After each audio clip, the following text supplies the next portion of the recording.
A good morning, good evening, or good afternoon, and thank you for joining us once again, the Modern Series of Gaming. I am your DM, Guide UK. Along with me here today, in no order whatsoever, will be the main leader of our organization, the Juggernaut of Jarrett's. Hello. Hang on, let me turn my volume down on my damn phone. All right, so Juggernaut Jared here. He's going to be our DM. He's going to be a weeping class at the beginning. Trust me, it's a very powerful class that allows a lot of screwed up things to happen. Jug knows it pretty well. He's been looking it over. Yep. Also in the list is the beautiful multi-legged, multi-handed beat-em-up character herself, Rebel Vanity. Hello. We have ourselves the agent of chaos himself, Subliminal. Hello. We have that armored unit using runes and style, Michelle with one L. Hello. We also have the farmer in the Dell, Mama Bear, playing the farmer class. Howdy. We have the Femme Fatale wearing the sleek red leather suit, of course. That will be my daughter playing the Harlequin, aka Tiny Trisha. Hi. You need to go to bed, buddy. You're sick. My son may actually have laryngitis or strep throat or possibly COVID. Oh, that's not good. Yeah, so we'll be finding that out tomorrow. And of course, Quabs will be running around the background. So everyone say hi to Quabs. So, as you can plainly tell by the wondrousness that is the title, this is going to be a brand new stream. And a brand new, because Neko did have hair. He had hair, Quabs. We are starting a brand new trade off. Everyone's going to be level 1. As you can see, level 1, level 1, level 1, level 1, level 1, they're all level 1s. So we're going to be doing the Tale of the Kingdom of Orcellia. Now this is going to be different from one of the ones we did last time. There will be no Eldritch Horrors, no confusing things, and if Kmod shows up, there may be a few children looking for him. But other than that, we'll be starting to. So let me explain the situation. In this D&D campaign, our leader of the host, the man of the most, the power of power, and the tower of power, the pizza eater himself, Juggernaut Jared, will be leading an all-star elite group of, well, the others. Who are you kidding? It's a band of merry misfits. I like that term. Merry Misfits works. Through the Kingdom of Orcellia, a kingdom found upon a massive lake in the northeastern section of the world. It's spring. The city is beautiful alabaster white with some bronze trimmings around it. 3 massive rivers run through it and are built apart by small canals with boats. The kingdom is quite large, taking up a lot of the island itself. The adventures were called because there's a rebellion going on. Or there shall be. The king gained word of it and decided to send out a message to the closest and safest group he could. They found the X-Men mansion. Of course, the X-Men couldn't do it for copyright reasons and everything like that, so they found Juggernaut instead. Now, Juggernaut and his group have decided that they're going to come to the city. Now, this city is a stranger city than most. Unlike a lot of the countries that I bring up, slavery is actually still a large impact on this city. In fact, the city itself has been separated into 2 different groups. The Liberation faction, who focuses on being on the east side of the city, are groups that want to free all the slaves. The True Tellers, or the ones who believe that everything is correct and all, they take on the west side and are, in fact, individuals who think slavery is correct. And those in the middle, unfortunately, are caught in the middle. Unfortunately, the city only has one true way in and out. A magically aloft bridge. There's actually no way to get to the top of this because there's literally water everywhere. Created from a battle between a silver dragon and a red dragon, the two somehow punctured the planet where they fell into it. It reached a massive underground spring of cold, clear water, which is why the town is called Orcellia, an Elvish term for a pure water source. The kingdom itself is mainly a human heritage. Some elves and most other unique species are slaves. With us, we will bring in the groups, and they will have to find out what they're supposed to do. They have been tasked with finding the rebellion and stomping it out before it becomes a problem. However, the kingdom has said that they cannot help them in any way, shape, or form, lest it could bring into a rebellion. So as far as Juggernaut and the rest of the group know, the kingdom doesn't even know they're there.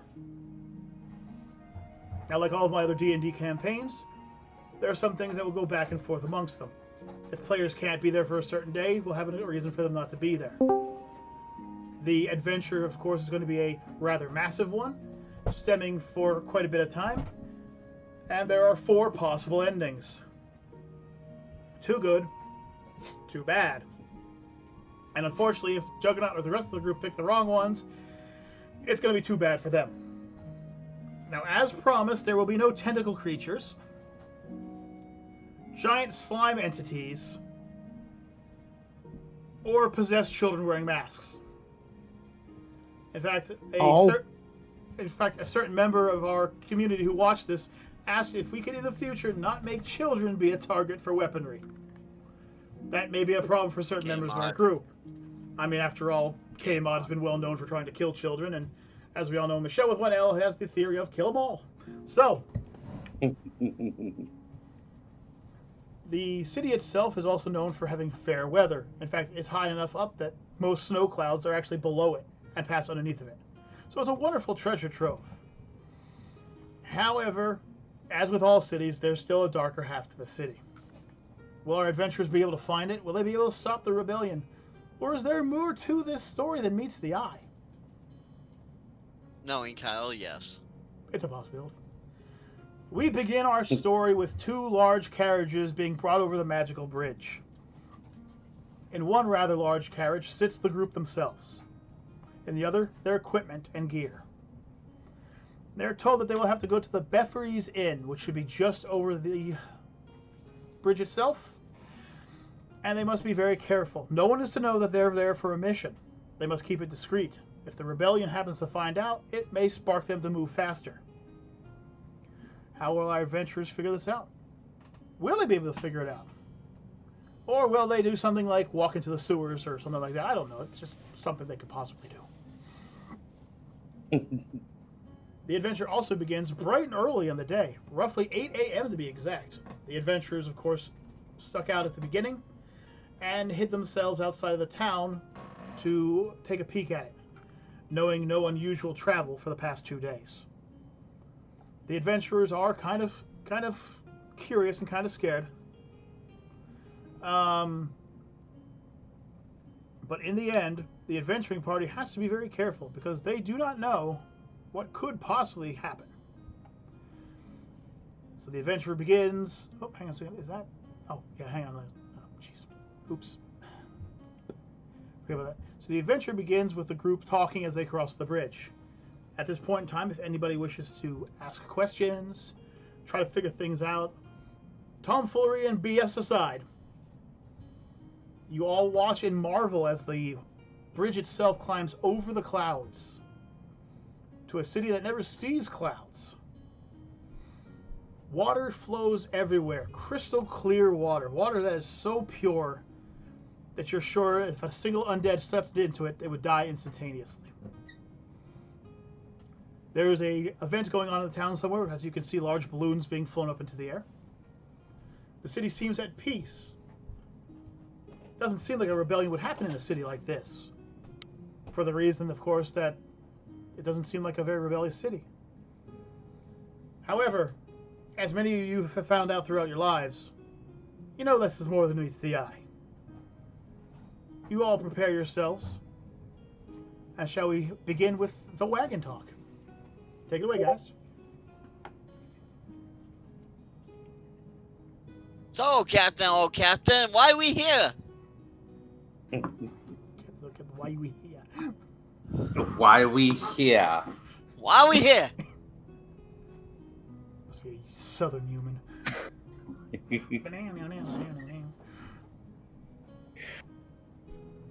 when we get there, I'll gather everyone together in Just to tell you, Jug, everyone is in the cart right now.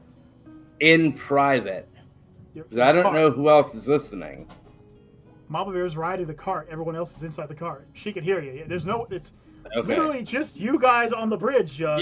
We are in private. Okay. We're Zordon, explain here to the Power Rangers to what's going on. what? Zordon, explain to the Power Rangers what's going on.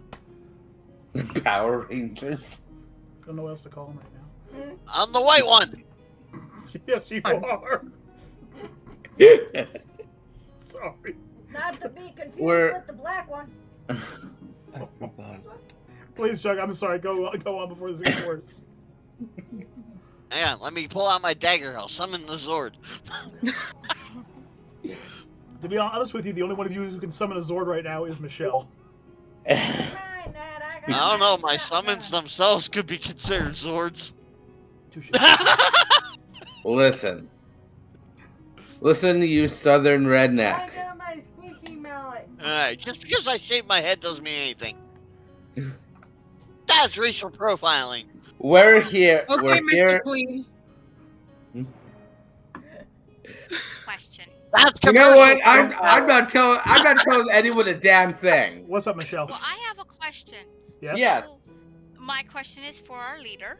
Okay. Yes. What constitutes it as a rebellion? A rebellion of what? Of which side? Or both sides? If you need, I can jump in here. Yeah. Juggernaut Rebellion is that about a year ago, the prince of the city decided that he was going to take charge of the problem. There have been a lot of black market slavery being done. Slaves being traded without permits, without paying money on it, and of course, taking in rare and sometimes endangered groups that have been almost killed off. He saw it as a necessary evil to step away from his father and attempt to start evil. Or good for that matter, depending on how you look at it. The prince's main goal is to stop slavery in the kingdom, while the father himself, the king, far too stubborn, has chosen that his kingdom has worked this way for over 100 years. And he's fine with it working that way for the rest of his life.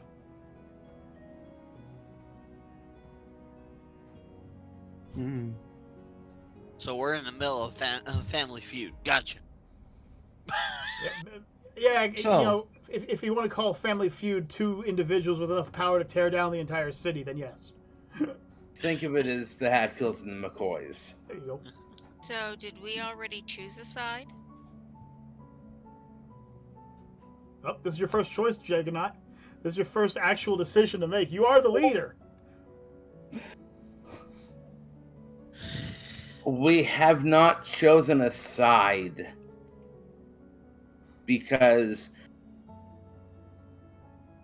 we don't know if either one is right. Does that help you out a little, Michelle? A little bit.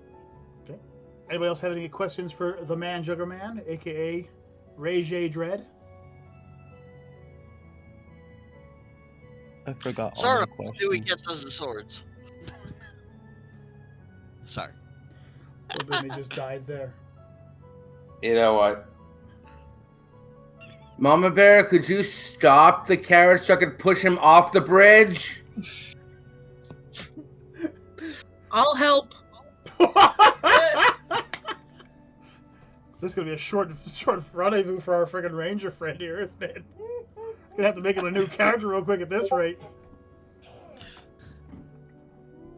Anything else you guys want to ask real quick? Or?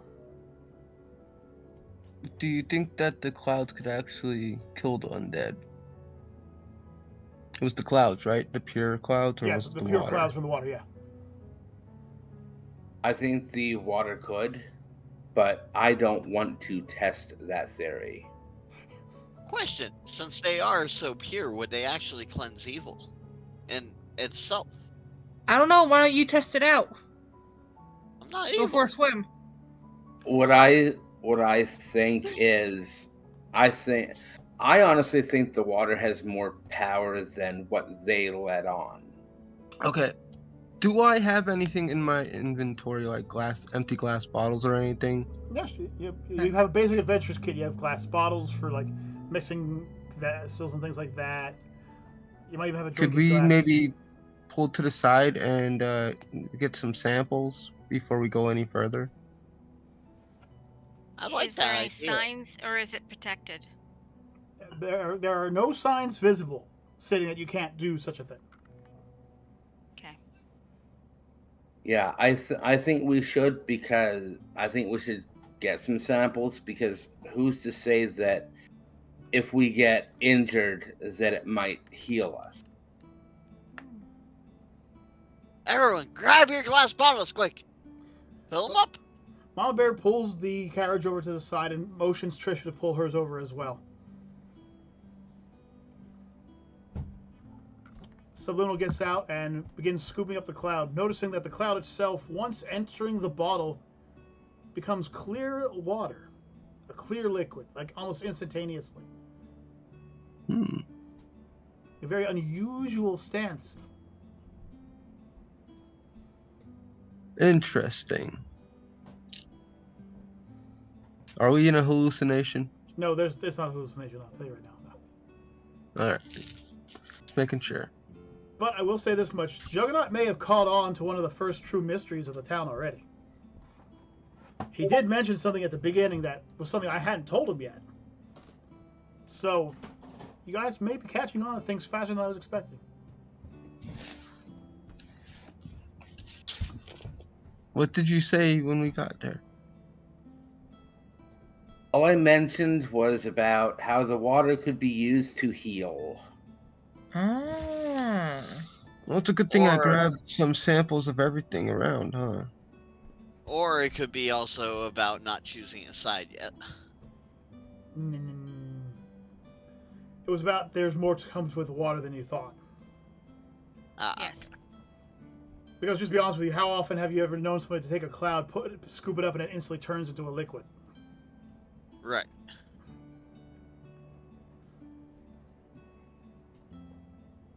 Trying to think of what liquid does that.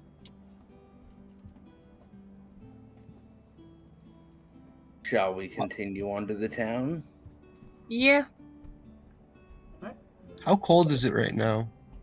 The temperature It's there, fair. it's a pretty fair temperature, a little chillier than it should be for that time of year, but nothing that would really affect the mist that's coming off of the water. So it's not got anything to do with the clouds and stuff causing the temperature? No. It seems strange that it's cooler up there, but could be because you're at the top of a mountain. Okay. Or maybe Sub's trying to figure this out way too quickly and he needs to slow down, just dial it back a few inches. Keep the mysteries to a minimum for the moment. Have we drawn any attention to ourselves? No, I mean, there's a few people going here and there. A small pouch floats by you guys, being carried by the breeze. But other than that, it's about the normal sea you'd see coming in and out of a kingdom. You see a few carriages carrying supplies, a soldier convoy or two, moving to and from the bottom of the bridge to switch out soldiers. You see a couple of flying avians, half human, half avian, flying around with small shackles on their ankles, carrying notes and stuff through the air. They're technically carrier pigeons, but of the human kind. Yeah, they stand about 3 foot tall.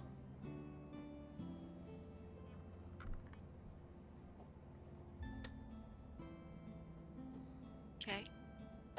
Are we moving on, or are we chilling? Let's move along. Let's continue to the city, Right. the kingdom. Mama Bear takes a piece of wheat and puts it in her teeth and says, "Let's get out of here." You continue along the way. Your carriage is being pulled by 2 warksods. Warksods are a type of 4-legged flightless bird. Think of them like a griffin that doesn't have the wings. Mama Bear had them brought along from her own farm to help along with the journey. As you guys approach the city, You notice that there's a security detail at the front gate. And as you pull up, one of the soldiers, a tall half-elf in silver-clad armor, kind of waves you on over.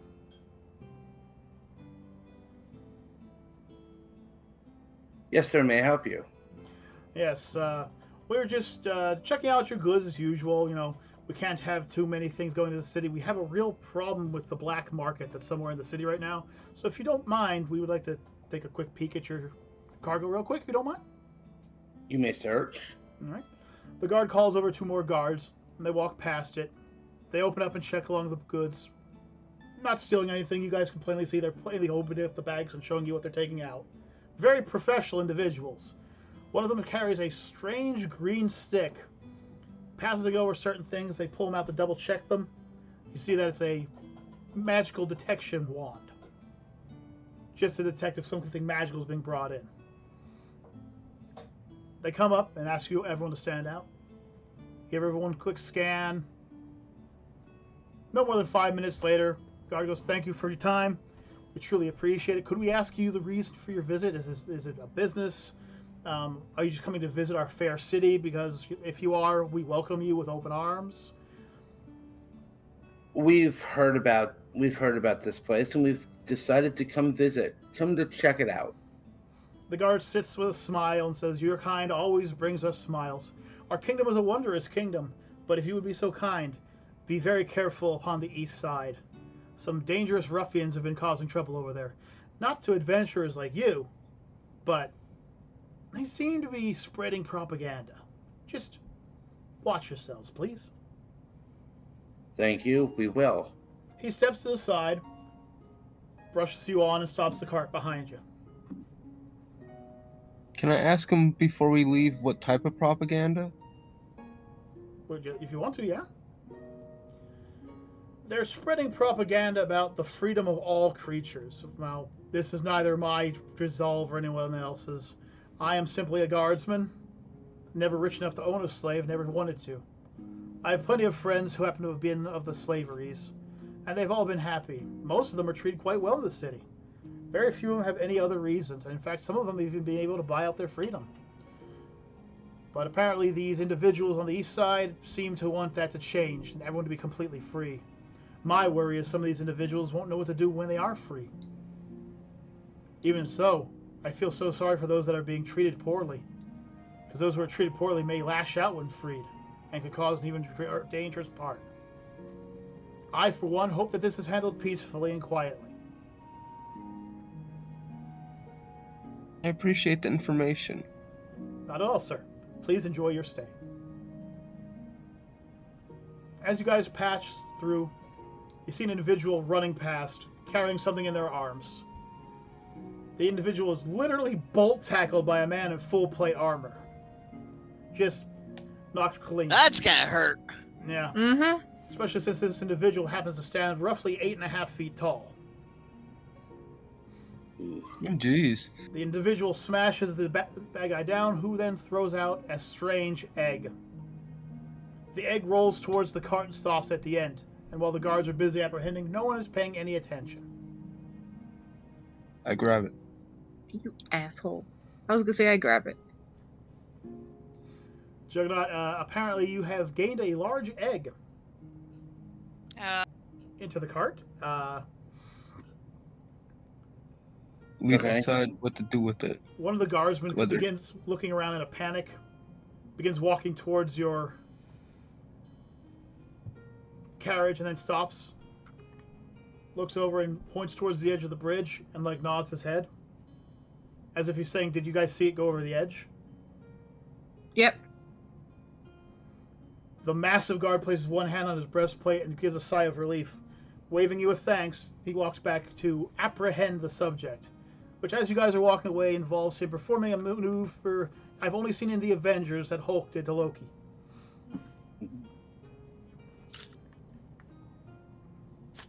Yeah, exactly. Puny rebel. As you get close to the city, you guys notice for first chance how big the city is. From a distance, what looked like small structures, like small townhouses and stuff like that, emerged to be massive structures. There isn't a single building in sight that is not so high that as you pass by it, you do not have to crane your neck up to attempt to see the tippy tops. This festival of new beginnings has begun, as you hear plenty of people begin giggling and saying as they're cutting past you. Due to how many people are currently on the roads, Mama Bear has to slow down the reins, as does Trisha. It takes you roughly an hour, sadly. Sorry about that. To actually make it to the inn. Mama Bear pulls her carriages up, tells Tiny Trisha, "Get the hell off my back!" Takes the animals, takes care of them, puts them in the stalls, and catches up as you guys enter the building. The inside of the inn is actually quite lovely. Much like much of the city, alabaster is everywhere. From the white wood of the chairs at the tables, to the clean drapes, to the carpeting on the floor. It's actually a very regal place. However, you do notice immediately that it has this extreme lack of guests. This is a strange leader. I say we walk up to the desk. To the front desk. I'm uncomfortable. Me too. Like, totally. This Okay, is Basil. odd. As you approach the desk, the curtain to your side, as you walk in, there's a curtain to the right, opens up, and a very tall, very regal-looking half-orc steps out. Her hair is done up in a top knot. Her skin painted an alabaster color. Juggernaut's heard about these before. The Alabaster Guard. A specific onset of orcs, specifically bred to be near impervious to sharp weapons. As she approaches Juggernaut, she smiles. "Ah, Regé Dread. We've heard many things about you. We welcome you with open arms to the city of Orcellia." May I ask you something? You may. With everything going on, this celebration, why is there nobody here? She coughs gently into her hand. The Lordship decided that for your own safety and the safety of the mission, it would be best if you had a centralized location to keep yourselves safe at. The Alabaster Guard will be watching this place to make sure no one enters or leaves without your permission. Okay. If you need to leave anything here, if anyone is injured and requires help, we can watch over them. You have my word. Thank you. Seems that there's a stack of newspapers sitting on the desk. They seem to be from out of the kingdom, but more or less, the entire place is quiet except for the noises of joy and happiness from outside. It's very easy to hear children having fun from outside the windows. In fact, every now and then, Shall behave. every now and then, you happen to catch a pair of eyes peeking in, looking over in the window at you before being shooed off by another Alabaster Guardsman. Kids. Is there a fireplace in where we're at?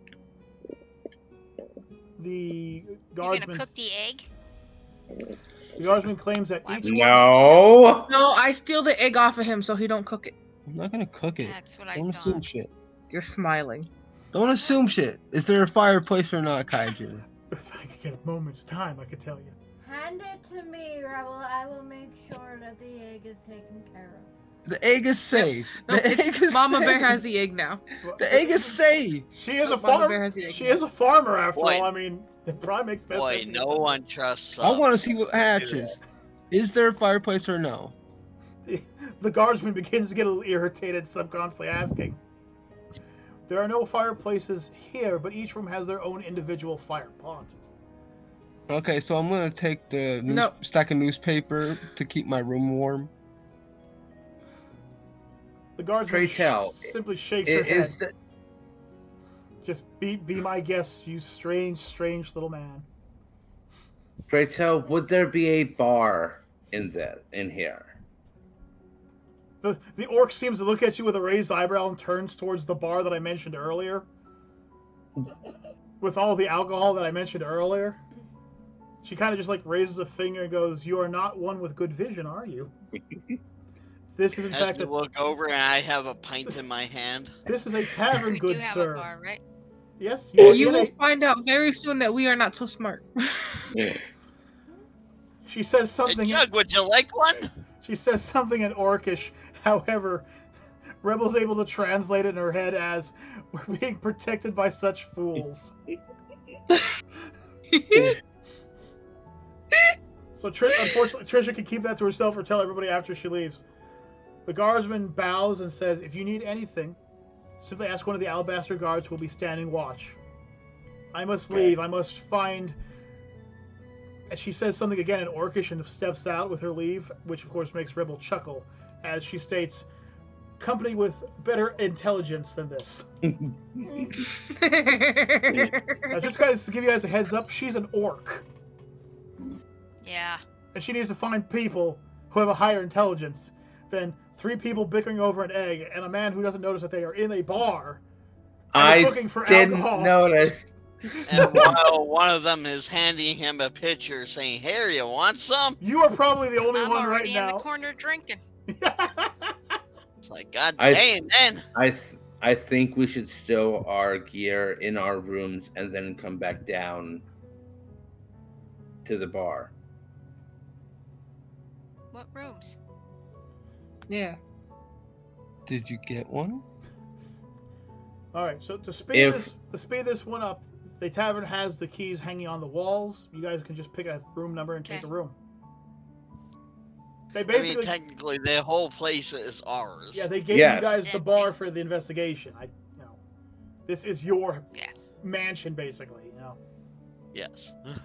We have free reign of this place. And ironically, you guys also have fast access to getting the hell out of here in case something goes wrong, because you are literally right there by the bridge. Right across the bridge. Yep. You guys can literally go up 2 blocks, hang a left, and just fly down the bridge at 90 miles per hour. No one's going to catch you. In fact, you remember how I told you about the Warklings, the bird centaurs that, or the bird creatures that Mom Bear has? They're probably one of the fastest creatures around right now. So what you're saying is firebomb and then ditch. Oh, dear sweet monkeys. Jared, please help me. You're the leader. You are the leader, Jared. I can't stop this. Just And I'm in charge of this band of marine misfits. Yep. And you didn't notice the And bar. I'm still in the corner drinking. She's on her 3rd keg right now. Just, I'm going to join her. I'm going to join her. Just No one literally knows just how to take a joke. What happens in D&D stays in D&D. Actually, no, because we're streaming this. Yeah. Anyways, all of you agree and all of you take your time bringing your things in. Jared carries a small amount in because, of course, as the Weeper class, he does not require all that much. Neither does Trisha. However, hanging out of her ill-gotten goods bag, if you will, many, many colors, including reds and blacks, of very tight, very, very form-fitting leather. Mom Bear literally carries in a barrel on her back and 2 crates underneath her one arm. Oh, nobody help me. I got it. I'm good. Alex and Rebel and Sub, take their merry time carrying in bags as they are trying to carry it for each other and fighting over who should be the one carrying it. Aw. No, I want to carry it. I want to carry it. I Oh, want to carry God it. damn. There's some violence over there. Because it's fun. Your head makes a really cool thunk. Wow. Necro, of Damn, course, man. Necro carries the least in, containing a small satchel. And my crossbow. Well, that's on you. As you adventure in and put down your stuff, everyone comes down and meets up at the bar. Where, ironically, you're I've interrupted. still been here the whole time other than getting my equipment. Just saying.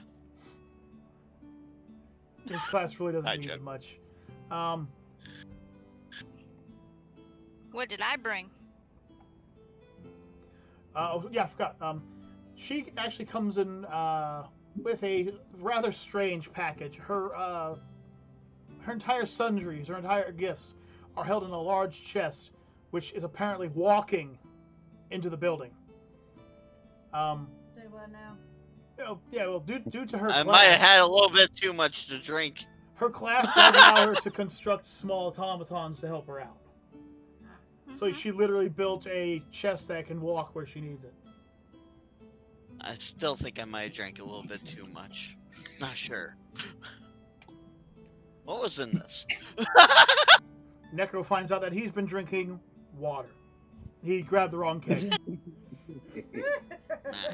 So I need to drink the good shit. Maybe it'll actually make sense. Gotcha.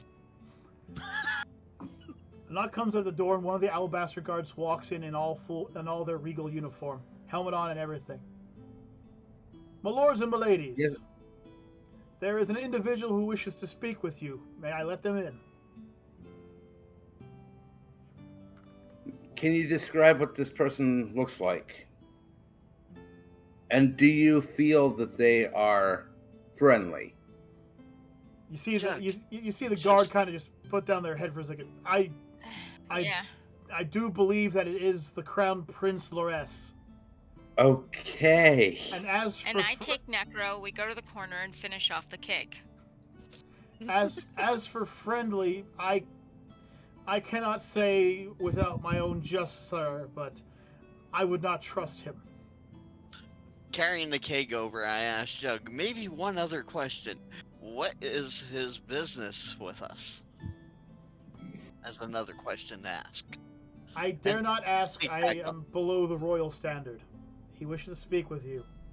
Apparently, Yeah, let's just speak with him. All right. You may bring him in. We will listen to what he has to say.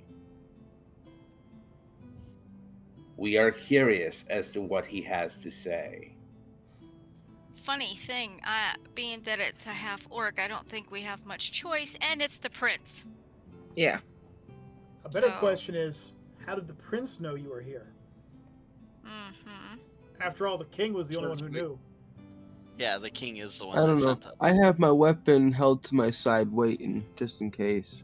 Outside, What you weapon? hear a whistle blow as a street thug attempts to run away with an eggplant. An eggplant, really? Listen, I'm just reading, alright? I'm just reading. In the door, wearing a strange outfit, a black armor, which is unusual in the city as everyone else is wearing white and bright colors. Steps in an individual who walks forward, looks amongst the group, and bows. Many call me Lucius, but for you, you may call me the Shadow. I care not The for why what? you are here. The shadow. Shadow. This is my kingdom, and when my father passes, my sisters will give up their right, and I will take it. I will lead a wonderful crusade. I will take this kingdom, and I will free everyone within it. Your reason for being here is not a reason I approve of. My father may have hired you, but if you get in my way, I will make sure that the royal edict has you publicly executed. This is not your land. This is not your ways. This is not your fight. If you have anything to say to me, say it now before I leave. What are your intentions? My intentions are to free this kingdom from the slavery. That's not what I mean. I mean, how are you gonna do it? If I told you that, you would just simply tell my father, get rewarded and leave, and he would stop me. Know this, the only person who is in threat right now is my father. My 3 sisters will be safe. My mother will be safe. Only my father has to fall.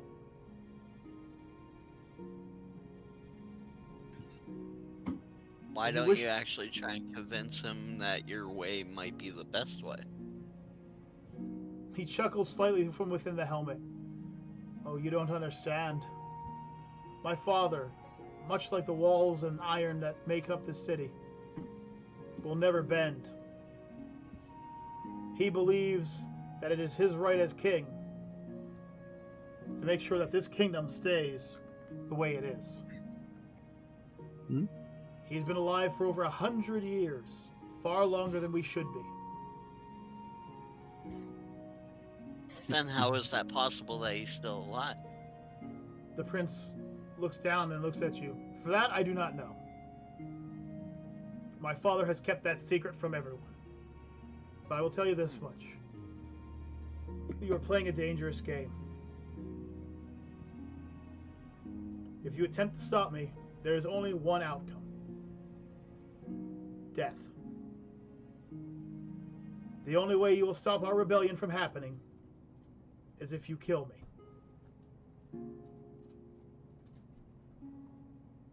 You will kill the prince of this kingdom. And when you do so, the kingdom itself will collapse upon you. None of you will make it out of here alive.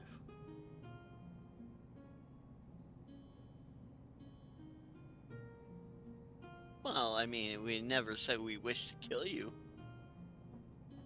Then you will not get in my way. Enjoy the festivals and be on your way. That is all. He turns and begins to make it to the door before he stops. There are eyes everywhere within this city, both my father's and mine, and we will watch. Should you bend and do what my father says you to do, I will make sure you never leave this kingdom. It will be your grave. He walks out the door. And just lets it close lightly behind him. Could go in Rebel. Like, I like him. I almost was going to say, is that a threat?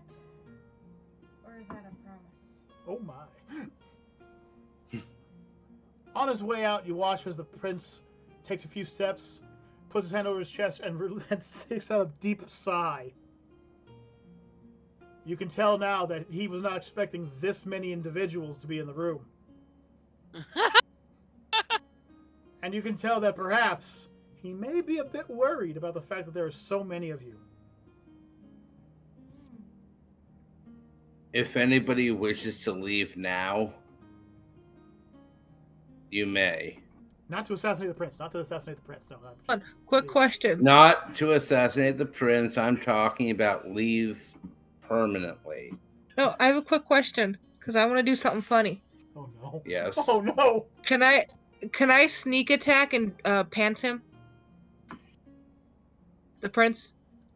Why would you do that? Because Just it'd be as she goes funny. to do that, I put my foot out and trip her. The prince has already That. left, so you guys can put that as like a secondary effect somewhere down the line. I'll let it happen if you want to try, okay? I'll let it happen if you want to try later on, okay? Okay. He's currently walking away with several large guards in black armor. It probably would not be the best bet for you guys to try and stop him. Yeah, probably not. No. The room is quiet until the sound of glug glug glug happens, and Drago turns around to see one of his party members drinking heavily once more. I won't say which one, Must but be Drago, me. you can pick. Must be me and Michelle again. Glug, glug, glug, glug, glug. Mm-hmm. What I wouldn't give right now for some stuff to make me feel a little calmer. Catch! Something smokable, perhaps. Here. Puff, puff, pass, baby. Basil when you need him. I reach into my I got it from side a. pocket. I got it from a I- green genie from Guys, another guys. D&D campaign Guys, a long guys. time Mama ago. say. Because Mom Bear's saying something that actually makes sense. I reach into my side pocket, and from it, I pull out this sprig. I hand it to Juggernaut, and I say, "Here you go. Try this." How does Yo, is that a cross joint? how do you take it, Mother? How's he supposed to take it? scrape the leaves into a bowl and lighted a fire. Ah, damn it. I was gonna say, let's try and make the biggest cross Oh, joint so we it's, ever it's seen. some kind of incense. Yes. Hmm. Yeah. I put it into Yeah. I put it in a bowl and light it. Well, Sub grabbed some paper. I'm just saying. Yeah, I'm pretty sure she got that from a green genie from another campaign. She is a farmer after all. There's no telling what she's doing. After 30 I light it, and it has a nice, pleasant smell to it. nice herbal I smell. I breathe deeply. 30, I am messed up off my mind. 30 You minutes. smell Of, Hey, Like hey, a little bit of everyone, come on over. 30 This is minutes some have good passed. stuff right here. 30 minutes have passed. You find yourselves in various places around the bar, except for Sub, who's sitting there going, "You guys are weak." Yep. Yeah, sounds about right. All right, so you guys have already been threatened by the prince. You're within the kingdom walls. You've packed your stuff away. It's not even noon yet. Wait, you know what? I should have got a Fred to light that. Just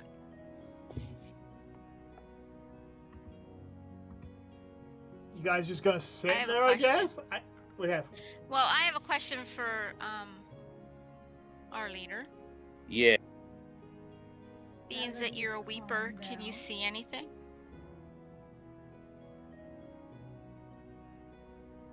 I can't see anything quite yet. It's a little hazy, if you catch my drift.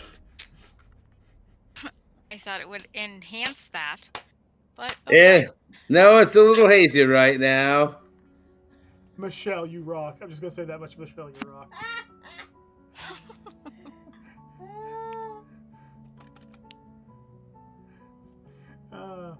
So, Juggernaut, what she's talking about is that you have your mask trait, Mm-hmm. which of course lets you see, detect undead, Death Watch, can see through mists. could see through your own high. Just saying. Just saying. All right. So, guys, you're all set. You have your special juice in you. There's a dead rat sitting on the counter for some reason. Where'd that come from? I Nice. poked it with a stick. I poke it with a stick. What's your next goal? What would you guys like to do now? Well, fearless next leader, row. what do you think we should do? Would you like to go and explore the... I think we should explore the festival. Oh, high off of her ass and drunk? Yes. Sure, Yes. this Sounds would fun. never go. This would Yeah. go no wrong. Let's go get food. Yeah. I was actually. I'm hoping pretty sure the festival has some good food. Oh, it has a lot of things. I Wait, do put we on have money? You have the basic amount of money you would have, so you have like a few hundred silver each. Nothing huge, Okay. but you have money. As Okay. you go outside, Making I- sure. I put on a robe quick to cover up all my tattoos so no one suspects anything. as What you am step- I gonna do? Well, literally, I'm a tattoo summoner. Mm. she's my in a tattoos suit come of to life. living armor. Yes, I'm. So you have armor. You're protected. She can't. It- Motherfuckers, people see Diablo on my back and Hades and shit. I mean, they might start questioning me. Michelle with one L throws a sheet over her head and tells the armor to walk with everyone else and starts walking behind them. She's God, invisible. I'm a She's ghost. invisible. Oh my- yes. As you get to I'm the, not. or am I? As you guys make it outside, the Alabaster Guard stops you. You explain that you want to go explore this festival, and they give you directions how to find it. It's actually not that far away, about 2 blocks away, which explains why you can hear so much noise. As you make your way- We warned the guard that he might not want to step in there. It smells a little funny. The guard goes to investigate, and you guys leave him to his fate. As you begin walking He was down, warned. you do notice that the crowd is mainly human and elf. Every now and then you'll see a random head like a half-orc, an orc, or possibly a dwarf. But you do see many shackled individuals as well. Some have collars, some have wrist bracelets, some have ankle bracelets, some are in chains. But they vary in species. Half-elves, dwarves, goblins. Goblins? What type of goblins? Adults for the moment. Oh, okay. They don't Do we seem have to any be... red caps around? With previous escapades. You do notice a large amount of female redcaps walking around, though. All bearing a dragon seal for some reason. Anyways, Oh, no. as you continue along, you make it to the festival. The festival is very large. Vendors on either side selling food, novelty knickknacks, the stuff you'd expect to see at a street fair. No cheap things, no cheap hand-me-downs. Apparently, the city holds a very high regard to people who sell products. You see guards walking around checking and double-checking products to make sure everything is fit to be sold. So you don't have to worry about being ripped off here. In the center, in town, you see clowns bouncing around and walking on balls.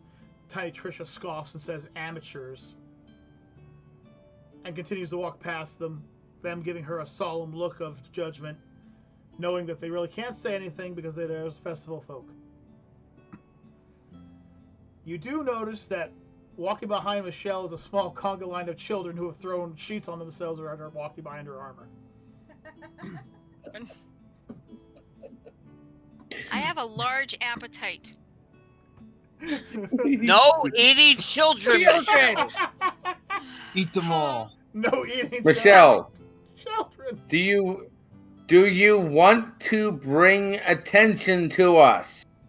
I think we already have the attention.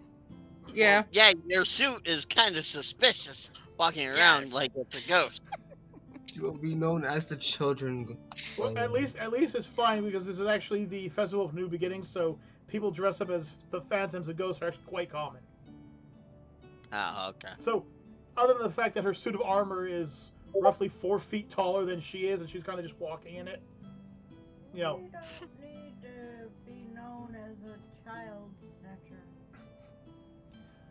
As you make your way to the middle of the festival, you begin to look around, and you notice down an alley that there seems to be 1 or 2 individuals, once again, standing very, very out. Unlike the rest of the regalia that everyone else is wearing, they seem to be wearing very dark costumes and seem to be trying to keep themselves out of sight of anybody else. Can I sneak up close to hear what they're talking about? Roll. Which dice? D20. Guys, roll yourself a D20, we'll see. I got a 16. Okay. You're able to get close enough to them to hear that they're talking about a surprise and that the king is going to absolutely despise them after this. The one seems to be worried that someone will get hurt because of it, while the other says, "You don't need to worry. The Alabaster Guard are here. They'll take care of it long before it becomes a problem. We just need to get out of here now." The 2 individuals slowly make themselves out into the crowd and vanish amongst the people.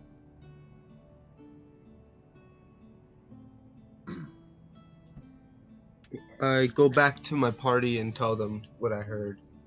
Okay, there we go. There we go. There, someone's thinking. All right, cool. So, guys, he basically tells you they're talking about something's going to go down, and they're expecting the Alabaster Guard to take care of it. Now, just gives you guys a heads up. The Alabaster Guard is not a Boy Scout group. They're not there to judge. They're there to stop threats. So this gotta be something big, guys. Mhm. Sorry. I think we should go up and inform the Alabaster Guard of what's going to be happening.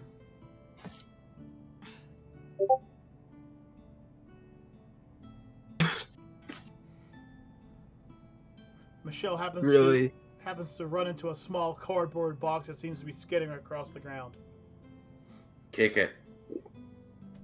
I pick it up. Stomp and eat on it. Wait, I need that for fire. Cardboard. I need it for fire. That was wrong. It's good. It's a good fire starter. Oh, God.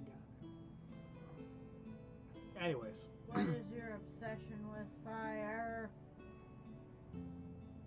Yeah, you're not Jug from the last campaign, god damn it. Yeah. Hello, the mighty Basil. Hello, John. Good thing you weren't here a couple chapters ago. I heard the references. Made me smile. Continue onward. I'll be here as a watcher. Okay. I was gonna say, you do realize his girlfriend, their fiance, is in here with us. I believe that's Sid Yeah, the I know kid, right? that. Yes. Yeah. She's been here a while, I yeah. know that. Yeah. As she picks up the box, a small crab falls out of it and screams and goes shuffling off into the crowd. Bonnet. As you make your way towards the Alabaster Guard, you keep getting pushed off track. People are walking in front of you. You're trying to politely make your way through. But there's a lot of attraction. It seems that a lot of people seem to be gathering near where the Alabaster Guard is. Apparently some kind of wonderful show is about to start. Hmm. Is this a planned show? Well, I don't think so.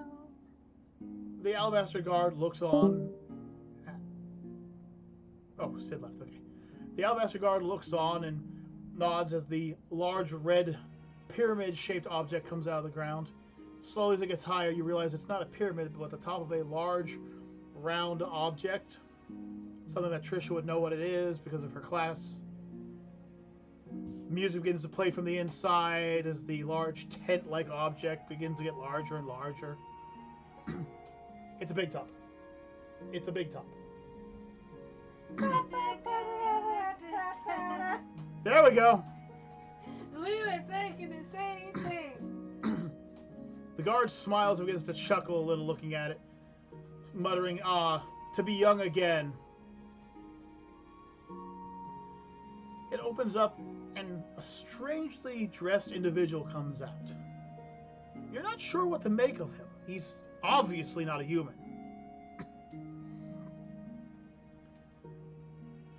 He seems to be possibly a dark elf, or perhaps even a coal elf.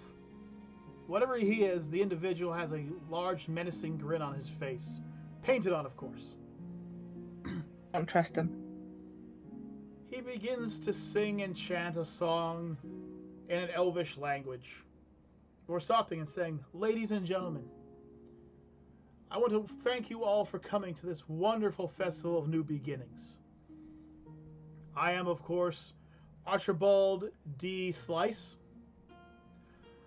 and I am the current head of the slavery department of the kingdom." People begin to cheer, some a little less than others. I want to welcome you all to our very first auction, the auction of new beginnings. We're going to auction off several slaves today. And these slaves will be very cheap. I guarantee you, you won't see a single one over 1 gold, I promise. People get cheering, going nuts. Everyone's cheering. He's loving it, sashaying around, spinning his cane. So, to start off, I need a volunteer to come up here and help me. He begins looking around the crowd.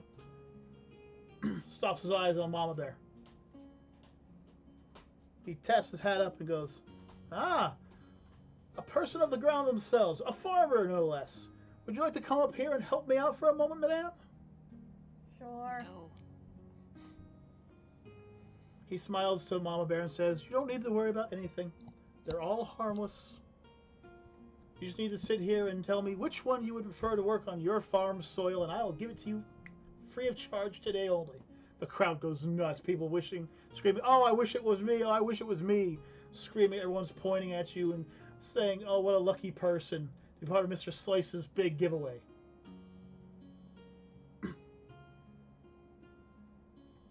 He claps his hands together, and several more black elves begin walking out. Once again, it's hard to tell without seeing the actual face without the paint whether they are a drow or a coal elf. The big difference is, of course, the eyes. Drow elves have bright red, have bright yellow eyes. Coal have bright red. And right now, you can obviously tell that they're wearing contacts because they're all You're blue. probably right.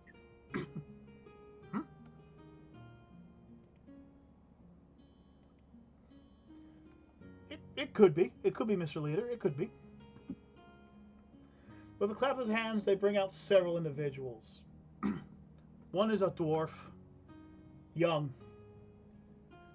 She's seen better days. She seems to have a black eye. But as they're slaves, you can't expect them all to be pristine. Another one is a alabaster-skinned elf. He points at her and says, if you're going to stay out here in town, she's a perfect slave.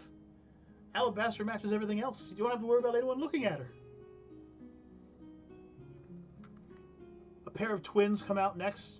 Youngins. Probably about 6 or 7. You can tell by looking at them that they're beast folk. Small ears, small tails. There's a brother and a sister pair. Hard workers, too. You know them beast folks. You can feed them very little, give them very little sleep, and they'll keep working for you, hands in and day out. No worries. The next one he rolls out, though, is quite unusual. It's a worm, aka a baby dragon. This small dragon is instantly noticed by Juggernaut. He recognizes the species because the species actually lives near his home kingdom. Known as cactus dragons, they're a bright green dragon with very sharp needles on their bodies. Very friendly when they're babies. Not so much when they become adults, because they get very grumpy very quickly. However, unlike the others, it stands a head taller than the rest. And finally, last but not least, an abnormality. Something that she's not sure she understands, and not for any of you.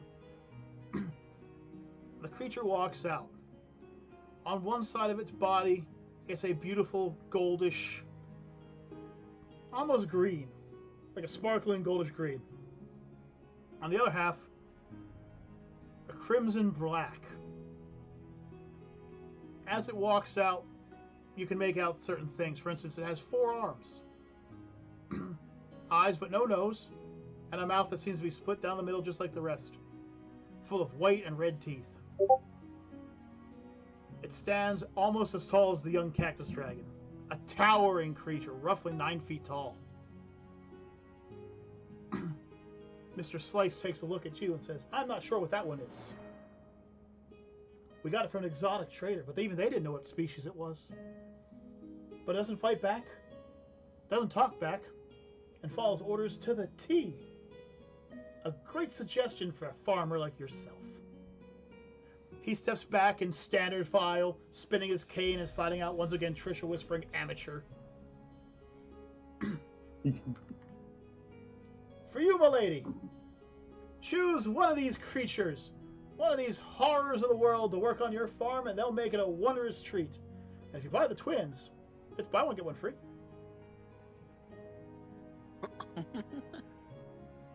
You get the joke, it's twins. Yeah. At least he didn't make some kind of joke that. At least he didn't make a joke that they were half off. That was the original joke, but I changed it.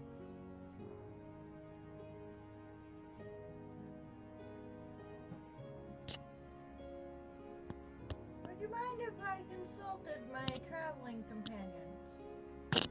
Mr. Slice pulls close to you. Close so you can hear him and says, please do. I love the suspense. It kills me! He begins bouncing back and spinning. She needs to speak to her companions! Everyone's booing, everyone's cheering at the same time. Pick one already. Pick the big guy. Pick the kittens. I bet you they taste good. The man who says that was immediately grabbed by one of the alabaster guards and drug away. And there's no telling what's about to happen to him. He's drug away pretty quickly. She's coming back towards you guys. She's winding on up. I say get the twins. If I had a choice, I would either choose the dragon, but it's kind of a little iffy once it gets older. But that abnormality could actually possibly serve usefulness as a companion in its own for our, our adventure here to visit Do we the know the city. species? Unfortunately, none of you know the species. Although, I will tell you one thing. Juggernaut's mask is giving off some strange vibes about the creature. Yeah. Yeah. Juggernaut's mask can pick up that the creature is equal parts good and evil. It is equal parts chaotic and lawful. It is equal parts neutral. The creature is a strange amalgam. A creature that can only be considered a 100% neutral species. But he has never seen such a creature, nor has he heard from his studies. Trisha wants to name him Bobo. Not Bobo. Fine. Wily Cat for the twins. You get 2 for 1. What? You get 2 for 1. That and their little kids. Uh-oh. Bad labor. Now, you guys remember Not at the beginning that- where I said that every choice in this game would lead you down one of the 4 paths? Mhm. Yes. Yes. There's ta-da. This is one of them. I kind of vote for the abnormality, Same. but See, I have a hard decision to make because the twins are great because you could send them out as scouts, and they'd also have each other's back. Meanwhile, and also they have time to learn stuff. But the abnormality, it does stuff on the T.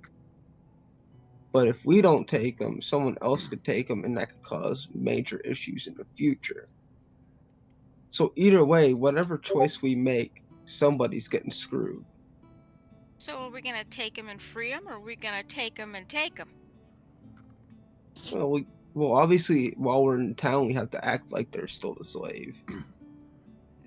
Some of them are treated very well, so they could be on paper slaves, but be friends. Yeah. I purposely made Yes. these decisions to be pretty tough, by the way. I did. These are not cut and try decisions. These are very, very, you gotta look at everything decisions right now. What were the other people? The first Yeah, one Cactus had Dragon. gone out. Yeah, you had a female elf that's been beaten up. You had an alabaster-skinned elf, aka a snow elf. Very rare. Probably one of the most extinct types of elves out there. And plus, it would blend in with the city. Yep, the third one were the twins. The fourth one was the cactus dragon, and the fifth one is the, as you guys are calling it, the abnormality. 5 choices. But those are my 2 choices. Another plus side, if we were to get the twins, little kids can get through like bigger crowds quicker than adults can. Do we know they're actually kids? Yeah, they are actually kids. Mama Bear would be able to tell the difference. Okay. They are very there young. In anything fact, they're probably that- like 5 or 6 at best. Very young.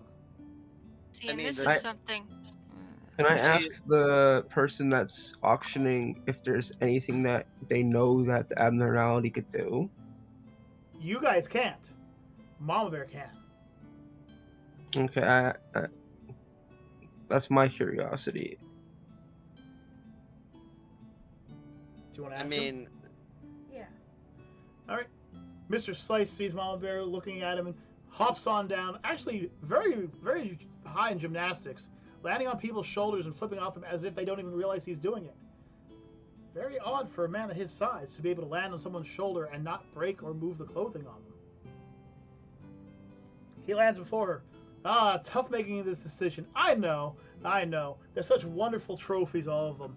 Are you into making them trophies? Because if so, I know a perfect person to turn them into trophies for you. He's still only immature in my case. No, I actually had a question. Ah, well, ask away. Do you know of any special abilities that these... Of course. One moment and I can tell you all I know. The dwarf is quite a scrapper herself. Took down 2 of our guards and had to be held down by 3 alabasters just to put the servant's collar on her neck. She's a member of a very well-known tribe of armor makers. Very good at repairs. Also, very good at swinging a hammer. You can ask those 2 cards that are currently in the intensive care tent. The young elf is a sorceress of some sorts. No one could really tell. She kept disappearing. What a wonderful trick, but she would never do it on command. Couldn't keep her around for that. The children are but children. Pickpockets, vandals, thieves. We caught them breaking into a small house that belonged to a very, very powerful noble. Kind of able to get in there and get them out before he found them. He was known to do horrible things to beast folk and didn't want that to be part of it. That cactus dragon is key farming material, though. That tail of his can dig burrows like nobody's business. Pure strength is on his side. That and his breath, which is, while refreshing, also extremely sticky. So if you don't mind a nice cactus spit up, it's the perfect thing for a good old quenching thirst. As for the abnormality, I dare say he's closest thing I've ever seen to a construct. Or she. Or it. Never really looked down south. Had a weird feeling I shouldn't look at it at all. But every time I mentioned a single thing, it did it spot on and didn't stop. If it couldn't do something, it would do it to the best of its capabilities. It took 3 alabasters to hold it down. To hold down the dwarf girl, yeah. No, Yeah, okay. the big white orcs. Yeah, okay. It took 3 of them to hold that young dwarf girl down.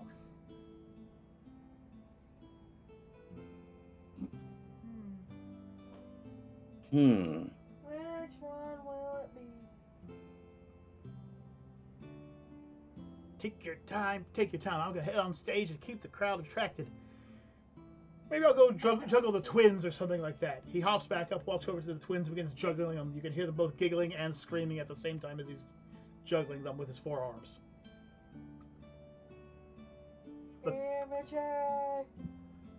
The crowd is instantly entertained watching him throw these 4 children around. The little girl of the group is having the time of her life, but the little boy is shaken. He's scared. He's not used to being thrown. He's been caught every time, and there's always just smile when he's caught.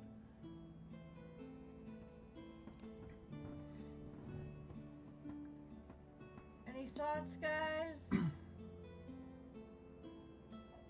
Still going with my 2, either the dragon or the abnormality. I would kill the seller and free them all. Damn, that's dark. Trish like, let's kill the owner and take him all and free him. Yeah, And I like For that. because all those alabaster guards standing around right now are really going to let that happen. Yes. Good Trisha. point. Which is going to cause them to look at us and be like, You're supposed to be helping us, not doing this. Well, I mean, she is thinking for the good of her heart. You know, you gotta remember that. yes. Listen, we'll talk about rescuing the other people that get bought later, because I'm sure there's more than what's on stage. Right now, we need to focus on what one would be a good choice to make it seem like we're all for it. I still say the twins because, like he said, they're pickpockets. They could Easily make us our money back, but that dwarf took down how many Yeah, alabasters? that's also a good You point. realize and does getting it free of charge. weapon repairs and stuff. In the end, what was it that, comes down- Necro? In the end, it comes down to one. We are getting whatever one we pick for free of charge. Yeah, so getting your But money the back abnormality is basically a construct. acts like a if I heard construct. correctly. Acts like a construct. It comes down to what obligation do we want? Pretty much. Whatever choice you choose, I follow through with you. For my opinions are mine alone.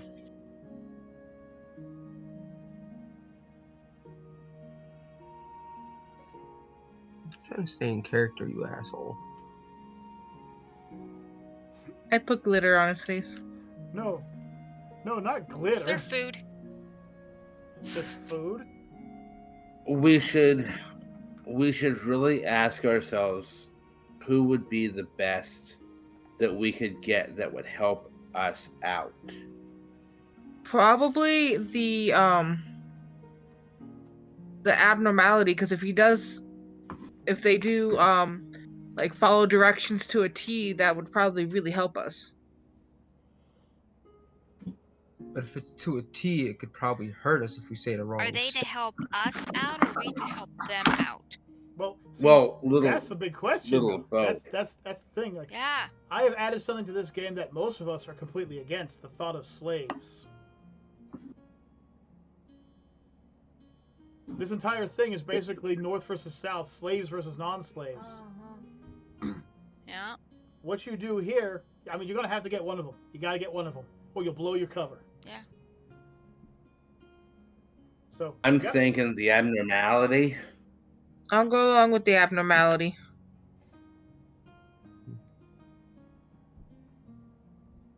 It is Mama's choice. Yeah. Everyone seems to be So- aiming for the abnormality.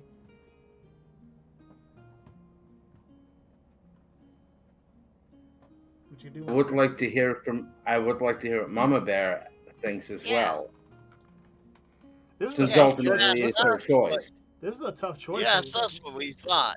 So what's your thoughts, Mama? Well, Okay. I am a farmer. And the dragon's tail being able to plant things would come in handy down the road. As Yes, well but as- you got. Hold on, I'm not finished. Also, the dragon's breath is sticky, they said. Mm-hmm. If we could stick people in place so we can question them without harming them. How big is it? It's Almost look- Small, next right? week. It's about 5 foot high to the top of the head and about 7 feet long. Okay. The abnormality is still way taller, but it's still it's a baby. Like, this is a youngling. This is not even an adult yet. Juggernaut has seen the adults, and they can be upwards of 32 feet long. That thing would be able to plow a field just by walking forward 10 steps. They're big. But once again, this I decision mean, Mama comes... Bear, the choice is yours. Mm-hmm. And your choice will affect you.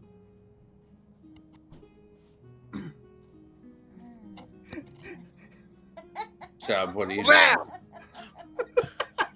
Well, bam! Well, I will say this. I figured Mama would go for the cactus because she's a farmer.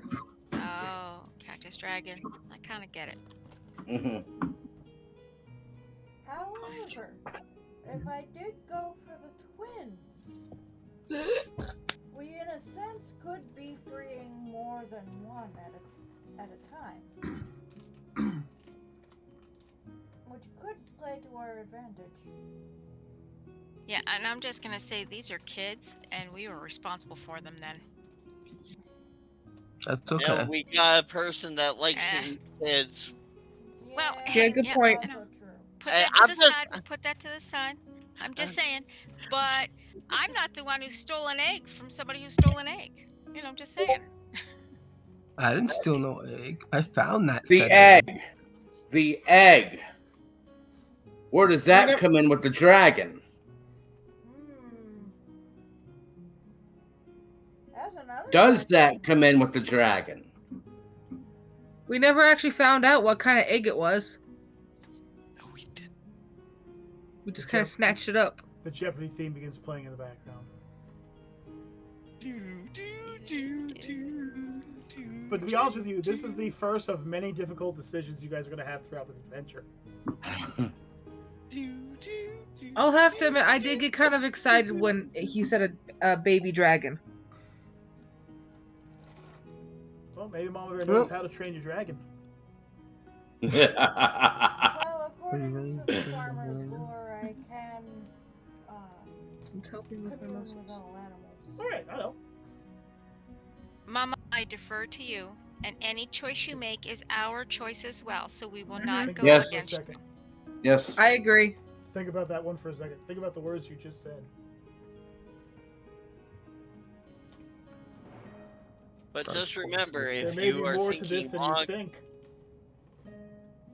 just remember, if you are thinking long term for your farm, they did say Juggernaut. It did say that the dragons do get grumpy once they're older. What did you say, Kaiju? Oh, I was just hinting at something that Mama Bear said that could be extremely helpful right now. What was that? Mama Bear, maybe you should repeat. The to sticky group. breath. No. Maybe she should repeat what she just said to me. Yeah, Mama. What can farmers do, Mama Bear? I can communicate with animals of all types. Well, that means you have beast folk up there, so you technically talk to them. The dragons, the dragon. You could even try and communicate with the abnormality, since no one knows what it is, and see if it actually communicates back. Very true. E20, 20 tactical nuke. Get him out of here! Well, Mama Bear, Well, that worked. have you made a decision, or do you need to do something else? Welcome back. Go Cuz. away. Welcome back, cuz. Whoever told me go away, you could go fuck yourself. I'm gonna go up to the stage and talk to the owner and see if maybe I can speak with each one individually Okay. before. Good choice. I Good make my choice. All right. Mr. Slice sees you coming and smiles on his face, giving a hullabaloo. He's attempting to lift the cactus dragon over his head, but can't even lift its paw up off the ground because of how heavy it is. My, farmer friend. Please tell me you want to take more time. They're eating it up out there. I'm loving it. They're making orders for other slaves from me. I'm making a fortune off of you. Well, actually, I wanted to talk to each one of the slaves you had to offer me. Can you do that? Well, I can promise you a conversation from the young dwarf, though there might be some swearing involved. The elf will have no problem talking with you. The children are adoring to talk to people. I don't know if you can speak with that half-baked reptile that I'm trying to lift, but you could try. And as for the friend there, the Aldor, as I like to call him now, or her, or it, what are you? And he just kind of looks at him. You could try to talk to it, but you might not be able to get much out of its head. I'm gonna start with that one. The Aldor? Yeah. The creature kind of just like lowers itself down to your level. Ironically, even though it bends over forward, it shows no sign of tipping forward or anything like that. As if somehow its balance is perfect. It went from 8 foot up right to your level, so it's looking you right in the face. Oh my. Basically bent himself in half.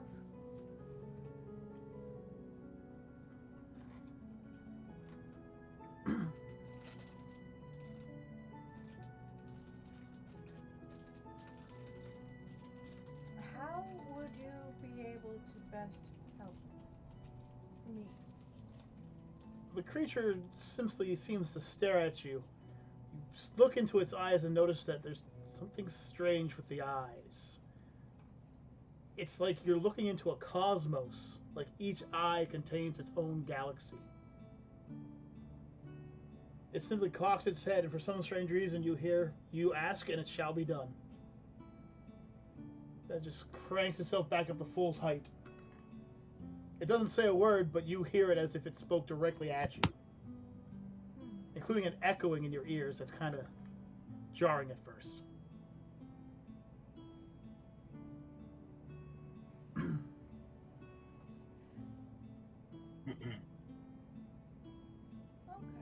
Okay. Who's next on the chopping block?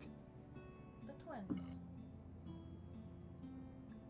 The little children look up at you. The little boy hides behind the little girl. The little girl stands there, all trying to make herself look as big as possible, standing on her tiptoes, puffing out her no chest. It's okay, calm down. I'm not going to hurt either one of you. I've heard that before. No, I mean it. I'm not going to. She crosses her hands and throws a little humph up into the air, kind of looking out of her eye, trying to see if it spooked you off or not. You know, one of those. Trying to look as intimidating as you can when you're standing, 2 foot nothing, Not the scariest looking creature in the world. But up close, you can notice a few scratches along her wrists.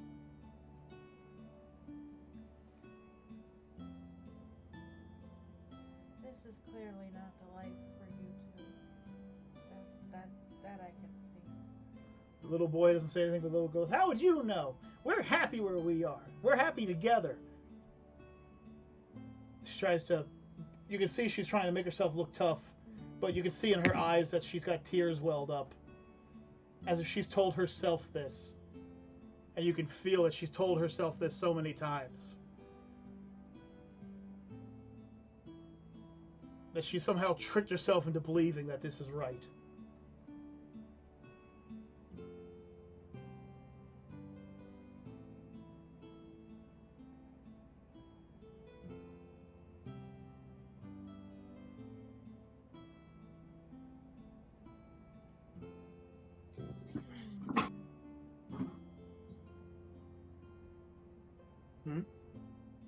And she's just, you guys listening, because she's just going to tell you this stuff when she gets back. So now you guys can make your decisions based on the creatures. Anything else you want to say to them, or do you want to move on?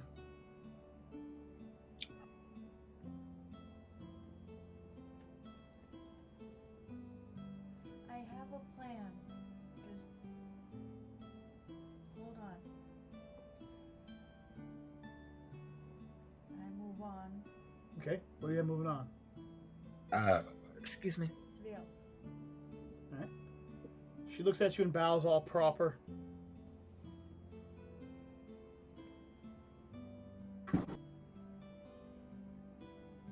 What is it that you can help me with my situation? She thinks for a moment, looks at you. I can sew. I can write common. I can translate. And I've gotten a good amount of illusion magic under my belt.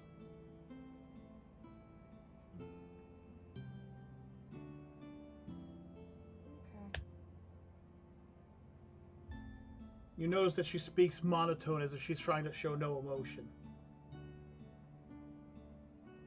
Which to anyone who knows snow elves is the complete opposite of what a snow elf is, because they're the yucky, they're going to tell you how they feel. They're going to be like, well, let me tell you how I feel. I'm going to put you into the dirt. Nice mustache there, Sub. Which is not normal. No, Yeah. no. Snow elves are well known for being very boisterous when it comes to their emotions. So, Yes. 2 individuals left. Sub has shaved magically. Oh, jeez. How'd that happen? I looked away and suddenly his magnificent mustache is gone. She took his mustache and his life. Apparently. I was trying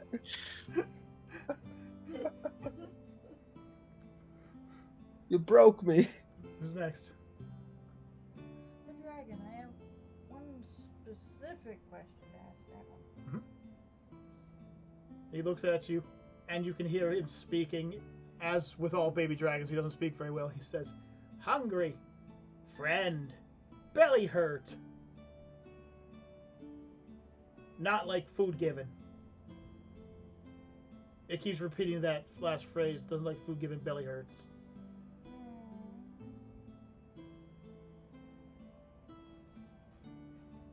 You poor thing. What Never. do you like to eat? Like to eat balls full of water.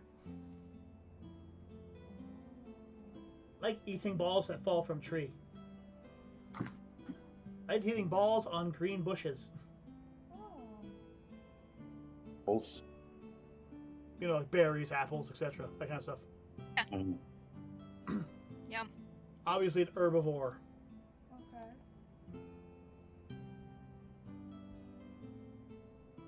Good thoughts. Obviously, Yeah, they were probably cactus feeding guy. it meat. Right. That's why its tummy hurts. Yeah. Yep. Are you sure it ate meat? I'm just saying as like maybe speculation. That's why its tummy hurts because it's a herbivore. They were feeding it meat, not knowing its actual diet. Right, it's a possibility. That could be. It seems to be very Pussy simple, wouldn't very care. simplistic. It's just 1-2 word phrases. Yeah. Like you, hair funny. Cute. Of course, you gotta understand that it's saying this and it's looking directly at her, like its mouth is here. It's a rather large creature. It's. Has So anyone cute. has anyone seen a picture of a Gila monster? What Mm-hmm. do your eggs look like?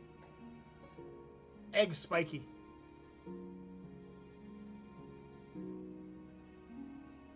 Eggs stick to trees. Okay. Eggs make bird things think twice. My egg fell on person. He did not move. Okay. Funny. I don't think that's the egg we have. Nope. Okay. Your egg Still, is sort still of want to cook it. cylindric. Kind of comes out like this. Okay. Ours is completely No, different. no, no. It's not spiky. That's It would just fall on what's somebody and up. kill them. It makes birds think twice about touching it, so that's not the egg. What about the egg? Someone broke my egg. No. No one broke the egg. Fun talking. Find you later. Okay. Itch, so scratching his back. I reach over and I start scratching. He begins kicking his foot, shaking the stage. Mr. Slice is having a good time. Look at it shake the stage, everybody! It's a freaking baby dragon. Leave it alone. Talking about that. Well, that leaves one more to talk about. The power. The dwarf. The dwarf. As you walk. Dang! What do you do to sub? Alakapow. He went to go check on a noise. Well, this is how it ends right here. This is how it ends. Hi, sub. The dwarf takes one look at you and she sneers. I ain't talking to you. I like her. These hands are meant for breaking steel and crushing bones. I ain't gonna be on some seed peddler's farm eating your... Starts swearing up a storm. Green fruits and begins swinging up another storm. Dancing around in your I really lacking like leathers like I'm start swinging a world. Little house on the prairie. Are you sure I didn't create this dwarf Okay. somehow? Fine. You don't want my help? That's fine. I'll move on. She stops for a second. Now, I didn't say I didn't need your help. I just said I wasn't going to talk to you. Of course, as you can tell, she's talking of a storm right now, so it's like a cat, you know. I won't talk to you. Don't come back here and keep petting me. But I ain't going to talk to you. I didn't say stop. But get the hell away from me. But don't. The kind of the vibe you're getting from her.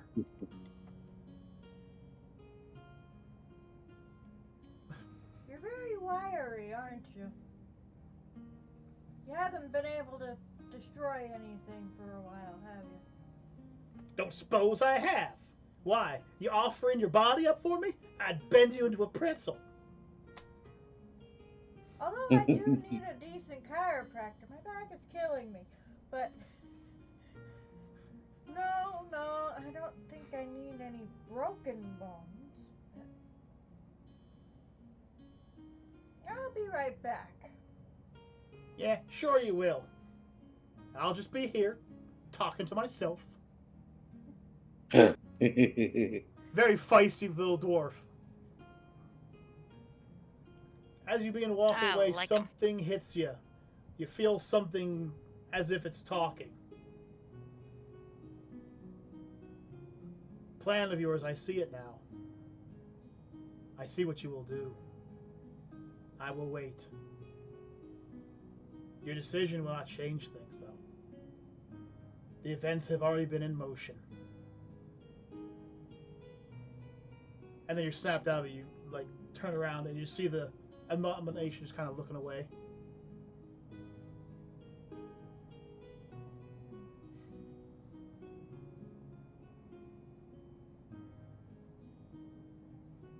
It sounds as if it was fish. as if it was praising you, as it was listening to you.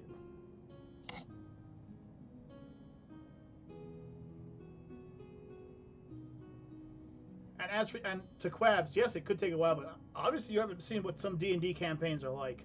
I've seen whole battles take days to go through because people kept thinking and changing their minds. It's a big deal. Especially when you throw in something nobody's expecting, like a slave auction.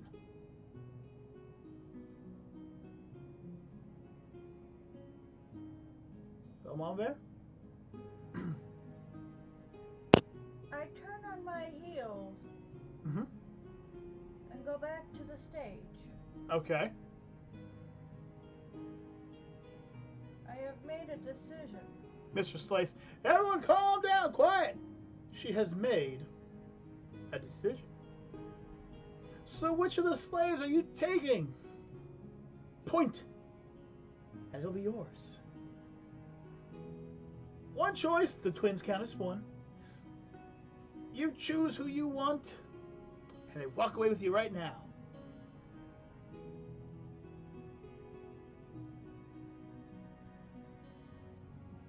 I have a proposition. A proposition? Yes. I like the word. Tell me. How much would it be to purchase the remaining 4? You hear that, folks? She wants to buy all of them. Can any of you believe it? Well, I told you before, and I'm a businessman who is honest to the T. I told you no sale would be over 1 gold. If you're telling me you want to buy the whole kit and caboodle, you know what? 1 gold. You give me 1 gold, and they're all yours. What do you say? One moment. I head back to my crew. You can see people. You got my. You can see people rushing. You Yeah, got my money. money. More orders, more orders. I was gonna say, how many silver does it take to make a gold? 100. 100. How You got much my money. as a collector? Each one of you has roughly 3 gold total. Okay. I go back to the stage. You can see Mr. Slice is writing down deals. Oh, the farmer's check. All right, what are you gonna do? Are you gonna buy them all? Yes. Hurry up! Taking them all. They're yours. Throws the keys at you. You catch the keys. Everyone on stage begins to cheer, except for one. Yes. As the kids come around at you, and the dwarf and the elf, and even the friggin' abomination himself, you notice the cactus dragon begins walking backwards. Not feel good. Belly hurt. Belly hurt a lot.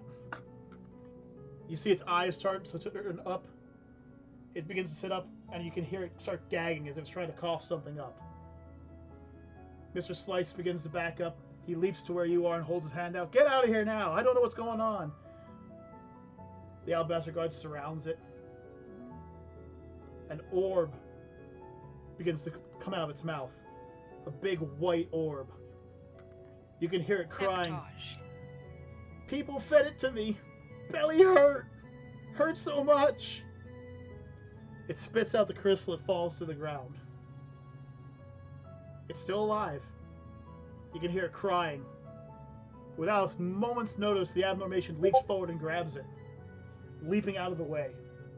And the crystal begins to expand.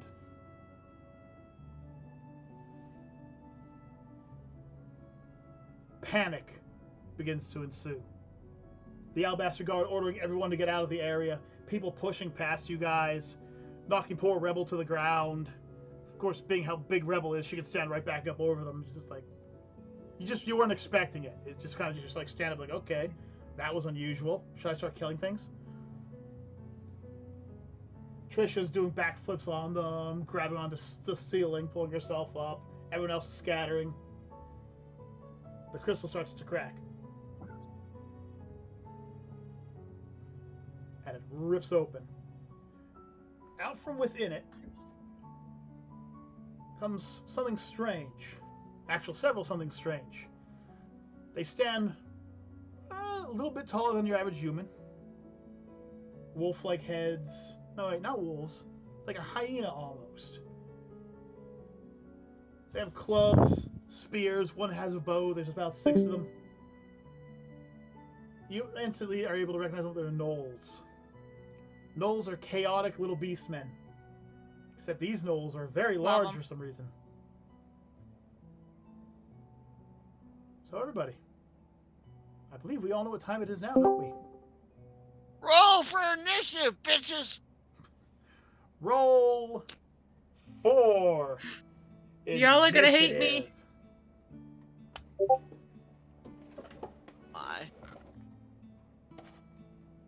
I forget how to do that, Jug.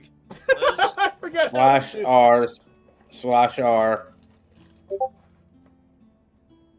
space D20. Kaiju, I rolled a 1. Oh! I rolled a 9. We're screwed. Whatever else roll. Or is this one yours? Sub, yours didn't go through too well. Start reading off the numbers there, Necro. Start reading off the numbers. Okay, so, okay. Oh, well, Rebel and Sub got 1 each. Ooh. You got Michelle with 18. Nice 20 for me, 9 for me, 11 for Jug. And no one else rolled. Good roll. Mama Bear has rolled 1 as well. Damn! Trish got an 8.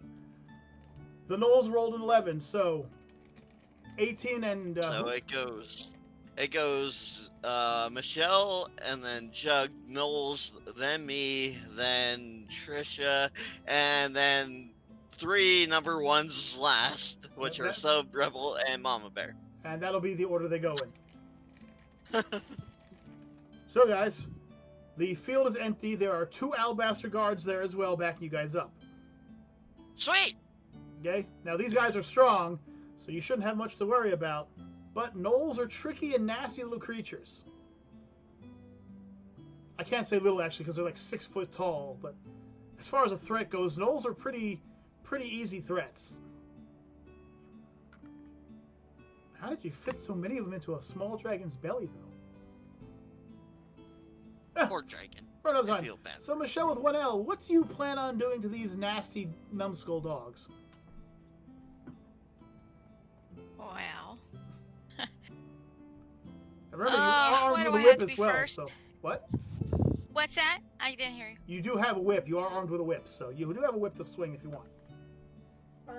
Okay. Well, am I still outside of my armor? No, you're still inside your armor. Okay. Okay. Good. You didn't get out. You did have to pull the sheet off, though. Okay. When the hangover broke, you kind of just pulled it off like, ugh. Elvish wise sucks. So, are they attacking us? They're going to. They popped out of the Vor baby. They're armed. They're ready to attack anything they see. All right. Even though they're, you know.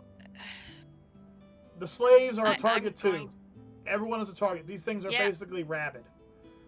I'm gonna defend my friends, so I'm gonna actually, I will use the whip and see what I can do.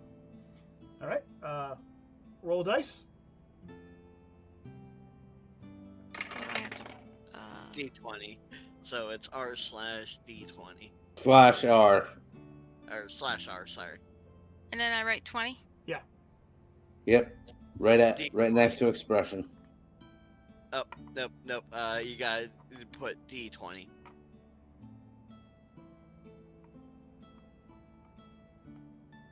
If I did it the right way. Let's see, what did she get? Oh, God, what's going on with the ones? What is with the ones? I don't know, but that's a bad thing. Okay, so Michelle goes to throw the whip out, and it kind of catches on a piece of wood. Kind of just like throws it off course. She misses the knoll completely. Yeah, nice. It's okay. You can still move if you want. You can like put yourself between the knolls and somebody, you know. You are a big armored unit. You can be intimidating. Yeah. So who do you want to put? Actually, I'll get between them and the closest target. Okay, so you would be getting between them and Necro. Okay. So she basically walks the giant suit of armor between her and Necro and just like, bring it! I believe that would be you next, Jug. Yes. Our mighty leader! The What mighty will leader! you do? Considering I'm melee, how close are they to us? They're within 30 feet of you. You could easily reach them. And they're armed with what? 2 are armed with spears, 3 are armed with swords, and 1 is armed with a short bow. I'm gonna go after the one with the short bow first. Okay. So roll that D20 there, buddy.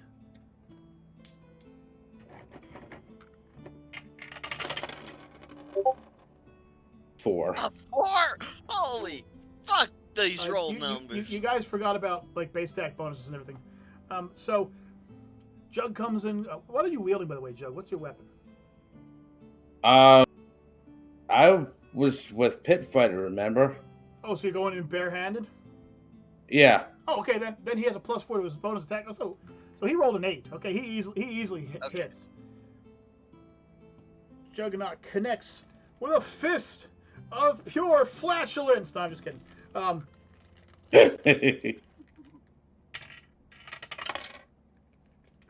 damn, he deals 1 point of damage, unfortunately. He like catches on the tip of its nose. Man, you guys are so... What happened the last time when you guys were destroying with those rolls? I feel so sorry. Well, it's the nose turns now. Yep. And I'm right next to them. Well, you're next to him. Mama Bear's next to him. Right now, Rebel's lucky she's not next to them. Although, when it's Rebel's turn, Rebel's going to start ripping things in half. So, I mean, I do remember her class. I do know what it's capable of. She's going to start swinging. All right, so the first Rebel, I'm going to go in the order of the swords, then the spears, then the bow. So the first Rebel turns to attack Juggernaut. It rolls a 1. Wow! These ones today. Trips over his own damn feet. All right, it swings and kind of like spins in a circle, hits the ground. The next one goes to swing his sword, and it swings and connects with Juggernaut's armor, and kind of like deals like just 2 points of damage because it kind of pings off. The third one, also swings at Juggernaut and deals 2 more damage to him. The one with the spear aims at Mama Bear and thrusts its spear forward. It misses Mama Bear, unfortunately, for it. The other one thrusts, and God damn it. We're jinxed tonight. I'm telling you. That one just, I wish I could show you guys. It just rolled a 1 as well. Accidentally stabs its friend in the back, doing 2 points of damage. You know what? We're all sucking with our rolls today. This episode now needs to be called the episodes of ones. Yeah, seriously. Wah, wah, wah. All right, the final one aims its bow and fires at Rebel. Unfortunately, it also misses the shot. So everyone's kind of lucky that turn. That was low rolls. We didn't roll anything over an 11. Okay, so one of the Alabaster Guards is going to go next. Steps up and it swings its battle axe. It connects. It deals 0. It deals 3 points of damage apparently. Because apparently, Wow! God damn with these rolls tonight. The other one approaches and swings his battle axe. Fucking misses as well. All right. This is just absolute sucktasticness. Rebel, it is your turn. Please don't miss these guys. Hey. Or Necro, sorry, Necro. It's your turn. Please don't miss these guys. And then it goes Trisha after me. Okay. Just don't miss them, okay? Come on, man. They only have 11 Okay, HP. well, first off, I rip off my cloak. Woo! Woohoo! PG-13. Rada. Nah, I still have clothes on underneath. It was just to cover up all the tattoos. So, I think I should Okay. summon. Okay, so I think I'm gonna summon Ultima. the rolls of total suckage, Mega F. Yep, I agree. All right, so which one? You're summoning Ultima? Okay, Ultima, what's her attacks? Because it's her turn to actually summon her. Okay, so grants the power line of lightning. I think it's 60 feet, or it says 60 inches, maybe. I don't know. 60 feet. I don't know because like there's a little apostrophe at the end of 60. That's 60 feet. That's 60 feet. Okay, 60 feet, and it's 1d6 / 2 levels. Okay, so since it's level 1, it'll only do 1d6. It's your creature's turn. Do you want it to attack? Sure. Okay. Which one of the gnolls do you want to aim at? Are any in a line together, actually? The 3 that swung at Juggernaut, the 3 swordsmen are all like straight in a line. I'll aim for those. Okay, so let's roll that d20 first. Although I think it'll hit. Yeah, it's gonna hit. 15! It can finally hit! It deals 7 points of electrical damage to them. Oh my god, the first high roll, high hit we have. Oh my goodness gracious, Necro! Alright, Trisha! Now my question, do I have another move that I can do with my crossbow, or no? No, that counts as your standard action. Okay. You Just can wanted move to make sure. Yeah, you can move and attack next turn. Okay, Trisha, Yes. it's your turn.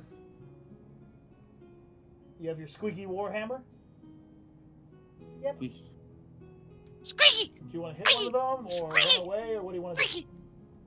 Throw a pie? I don't know. What do you want to do?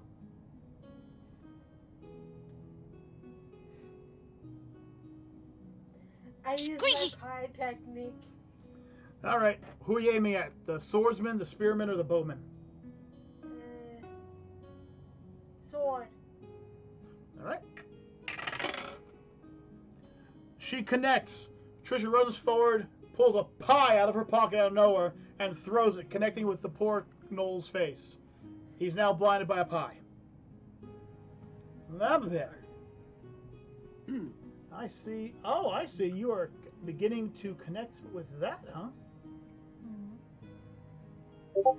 Okay, well, Mama Bear, I give you credit if you want to cast that spell. Go ahead. I want to cast Entangle Okay. to restrain. Okay. They're the- all really close to each other, so you can probably hit them all. Okay, Mama Bear is casting the Entangle spell, a spell that creates wild vines that come out of the ground and grasp, and it connects. The vines wrap around the swordsman, the spearman, and the bowman, and they're kind of entangled. They kind of fight their way free. One still has a pie in its face. One still has a pie in its face, so it's kind of in trouble. All right, that's round 1. Michelle with 1 L. You have 3. Nope. Oh wait, sub. You forgot Sub and Rebel. Oh, sorry, Rebel. Sub and Rebel. Rebel. You're next. Damn, I know I'm not a hero, but damn. Okay. I'm gonna do a sneak attack on the one with the pie in its face and just rip its head off. Okay, all I have to do is roll. If with how strong Rebel is right now, if this rolls at 11 or higher, a 17 is way too high. She literally connects with this poor swordsman who only had 4 HP left. A light breeze could have killed this thing, and she basically just strikes it right through the entire body, like rips her fist right through the entire torso. She was aiming for the head, but she caught it right in the freaking guts, and just pulls her hand out. There's a perfect hole, which Malbear is able to look at Rebel through, and Rebel kind of waves at her before the thing falls over. Damn. Sub. Damn! Sub. Sub, you're up next. What weapon do I have equipped, or do I need to roll for that? Oh, what was your starting class for the agent? Did you choose Arcanist, or what did you choose? Which classes were they to choose? It's the one you chose. You chose the Arc. You could choose in any of those classes attached to agent.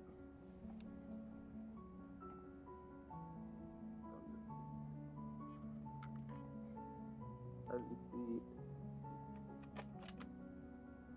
Add it right away. How do I get that out of my face?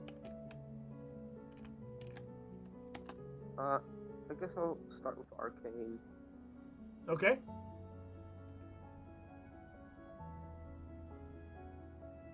So you chose the Arcane class? Okay. So you're a wizard, Harry! Well, this also means that he can either start off with a short sword, or a crossbow, or basic simple weapons, a short bow, a club. Your choice of. Although I'm pretty sure you had a crossbow at one point. Yeah. Yeah? I'll use my crossbow. So who are you aiming at? What type of crossbow do I have first? I would say that you probably just have a light crossbow, 1d8 crossbow. Alright, I will go for the bowman, since he's to be long distance and hurt my friends that are near me. Okay. Okay, you connect. And you deal 7 points of damage. He is not feeling too good right now. He just catches it in the shoulder, kind of almost makes him drop the short bow. It's a good first round, and we have one dead pie in the face, hole through the chest. Poor little critter right now. The rest are all entangled. The rest are all entangled, in trouble, etc. Alright, so starting round 2. Michelle with 1L. Okay. Do I have a sword? You do have a sword as well, yes. Okay. Am I able to use a power rune yet or not? Give me 1 second to look. I'm pretty What sure level? you can, but I just want to double check. Just give me a second real quick here. Just...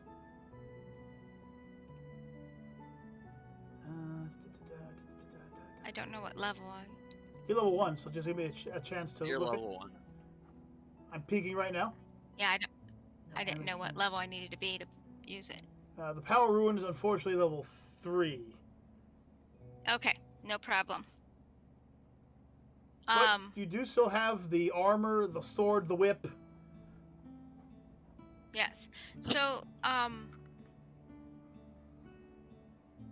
confused. We only have 2 left, right? No. No, we only eliminated 1. You have I 2 think there's spear, still 2 one sword, and the bowman, but the bowman's pretty hurt. It's probably going to go down this turn. So we Okay. got 5 left right now. Yeah. I want to go,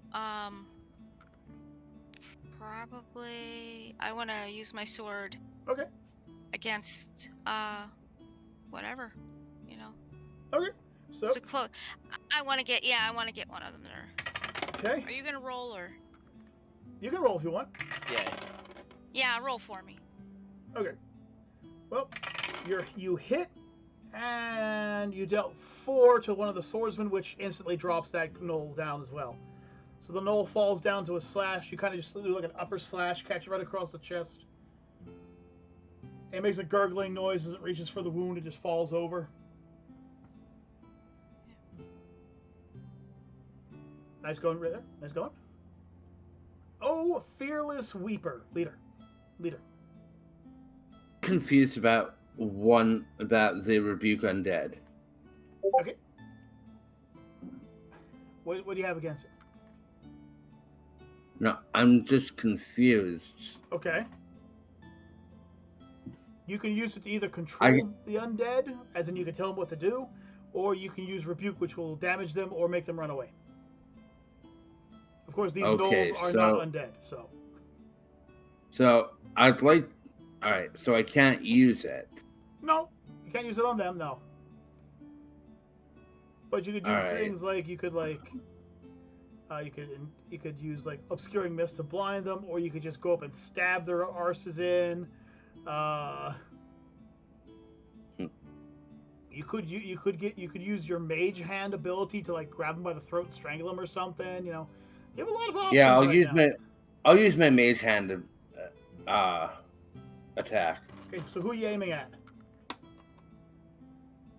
I'll go with the one that's closest to me. That would be the bowman. Yes, it would be. That works. That works. I like that, Wesley Wabbit. Okay, so you want to roll your dice? Let's see what you get. Yeah.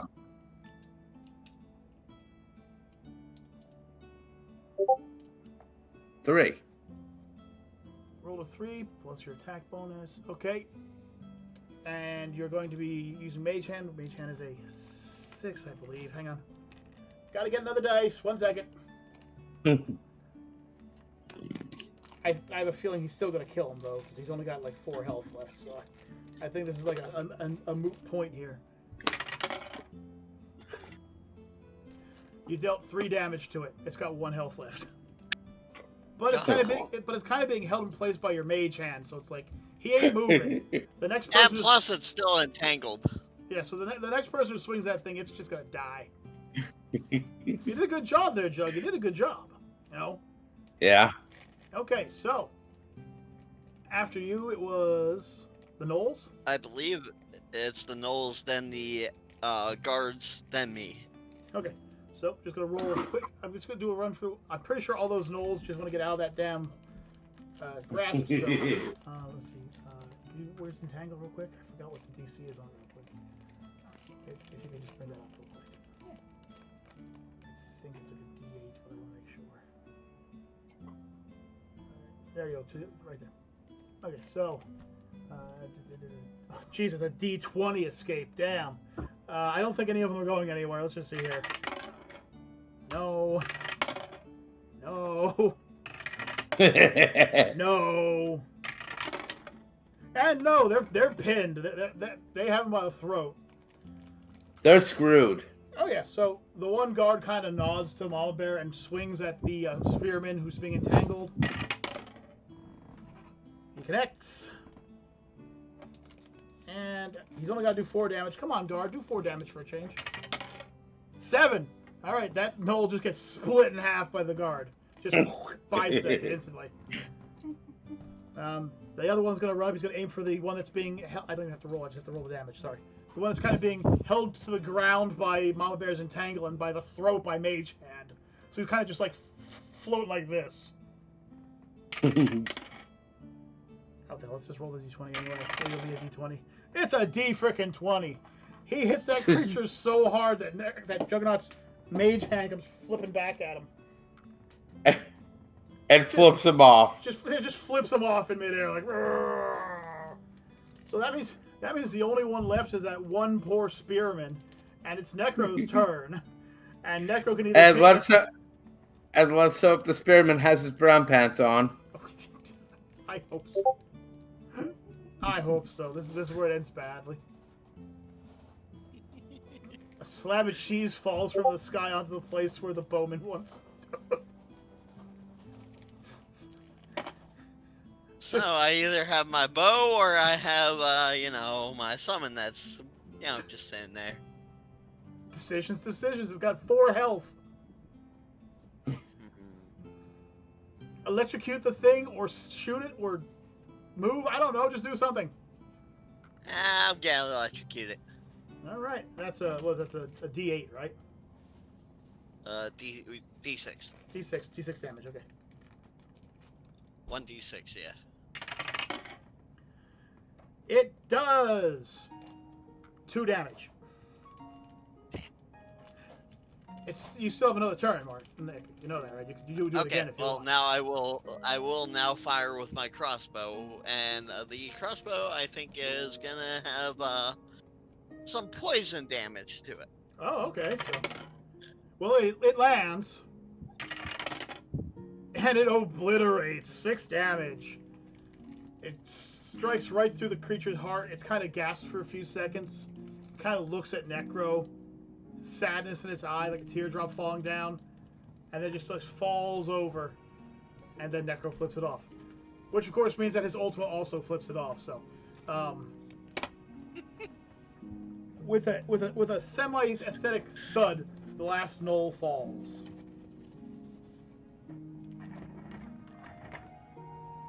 That was easy. Ultima gets sucked back into me, and I put back on my cloak. Well, so was the first fight, if you remember the last game. The first battles are always the easiest, especially when they are meant to see if everybody is ready for their jobs.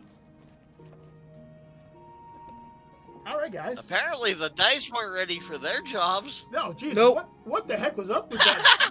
1s, 3s, 4s, 7, 3, 1, 1, 1. Come on. We haven't done this in a while. The dice have gotten cold. Gotta put them in gotta throw them in the freaking boiling water first. I'm actually surprised there wasn't a single D20 in there except for a freaking kill count by a Miss Rebel Vanity. Knight, yeah. And the knight. And the knight. That poor guy, he had no chance. They were supposed to fight back, by the way, but those rolls just... A cheese cart seems to have exploded somewhere and has launched cheese everywhere. It's falling from the sky. Like I said, the dice got cold. And cheesy, apparently. Hell, they don't even want me to type it in. On. Anyways. As you stand, a little shocked, a little scared, Mama Bear is, well, when she gets back, checking on her newly bought slaves.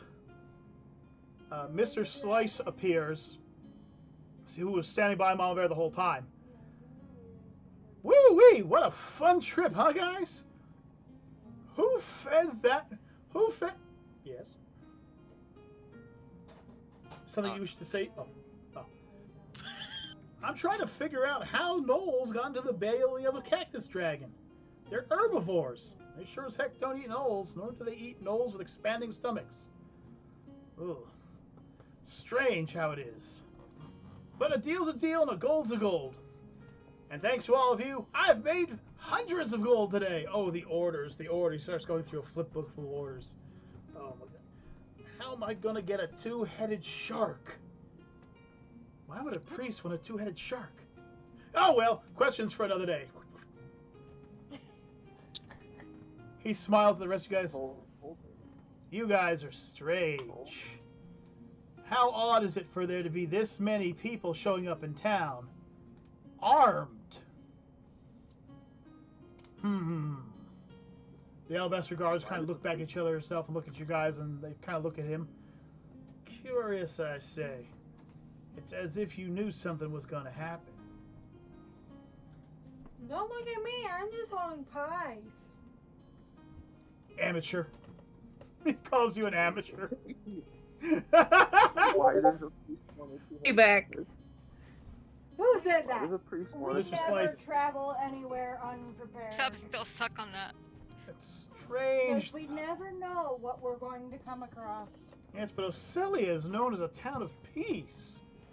When they checked your cart, they We're found your traveling weapons. They through. should have said something. Stranger things, I guess. Very odd.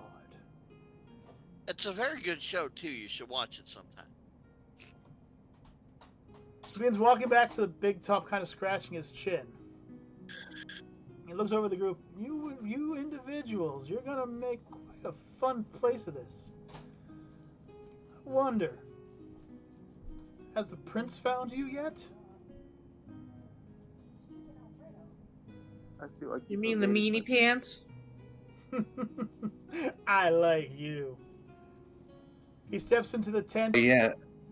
and looks back. I'll see you all around. I may have more deals for you. He throws the curtain shut. It begins to spin wildly, and then in a puff of smoke, the massive 60-foot by 30-foot tent disappears. You evaded my question. Well, that's strange. Except for a small sheet of paper that floats down and lands in front of Trisha. Trisha picks it up and says, "Amateur." A picture of Mr. Slice pulling down his eye and sticking out his tongue.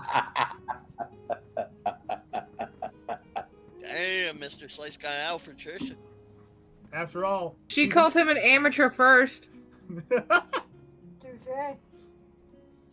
if it had taken you guys more than 4 turns, he was going to back you guys up. Ah. But yeah,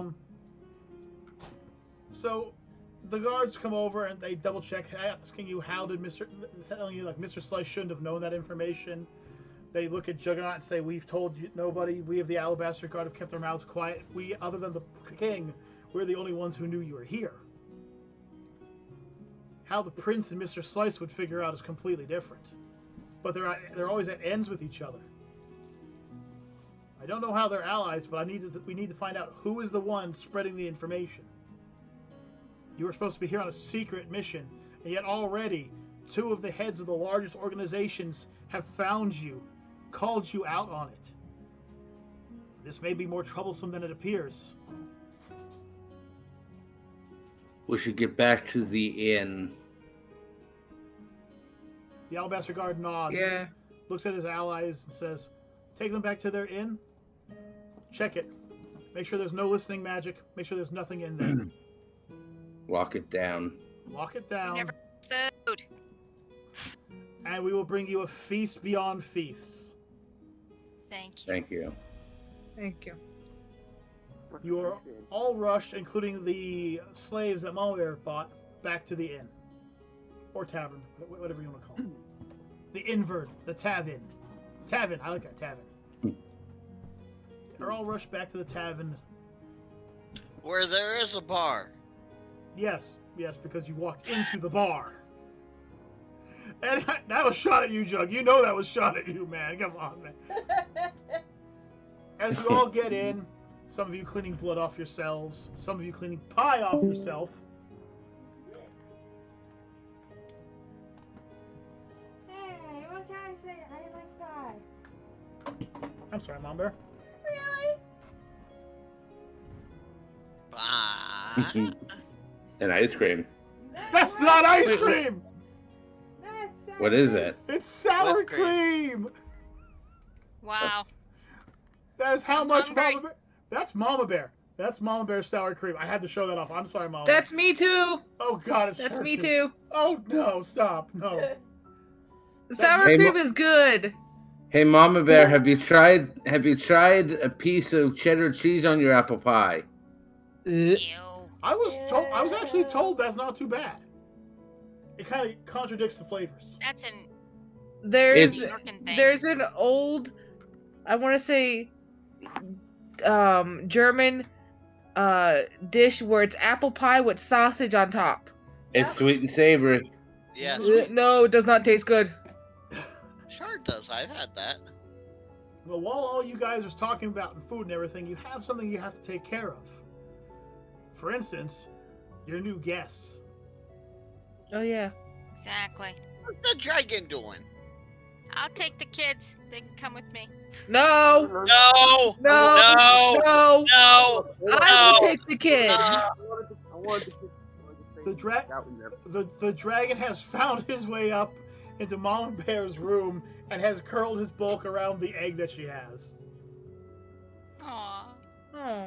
Almost About the egg instinctively. that I had that you guys stole off me. Yes, didn't- because we don't Now, trust you now, with eggs. now. I didn't Now. steal you, Sub. I said no one trusts you with it. I had your back. The I had twins- your back. I wanted to hatch it. the I wanted to hatch twins, it, but being told that they were safe, Into a skillet. play a game of running around the table trying to catch each other. The young elf has begun catering the event by serving food out, still showing no emotion. The dwarf, Necro, and Michelle with 1L are currently having a drinking contest. Yes. I can't drink this fucking dwarf under the table, motherfucker. Unfortunately, the young dwarf seems to be winning at the moment. Nah. Hang on, let me get my summons out. I can outdrink you any day. And the abomination is just following orders, walking around and handing out beer and food as it's told. The light begins to I dim handed outside. a drink on it. I handed a drink.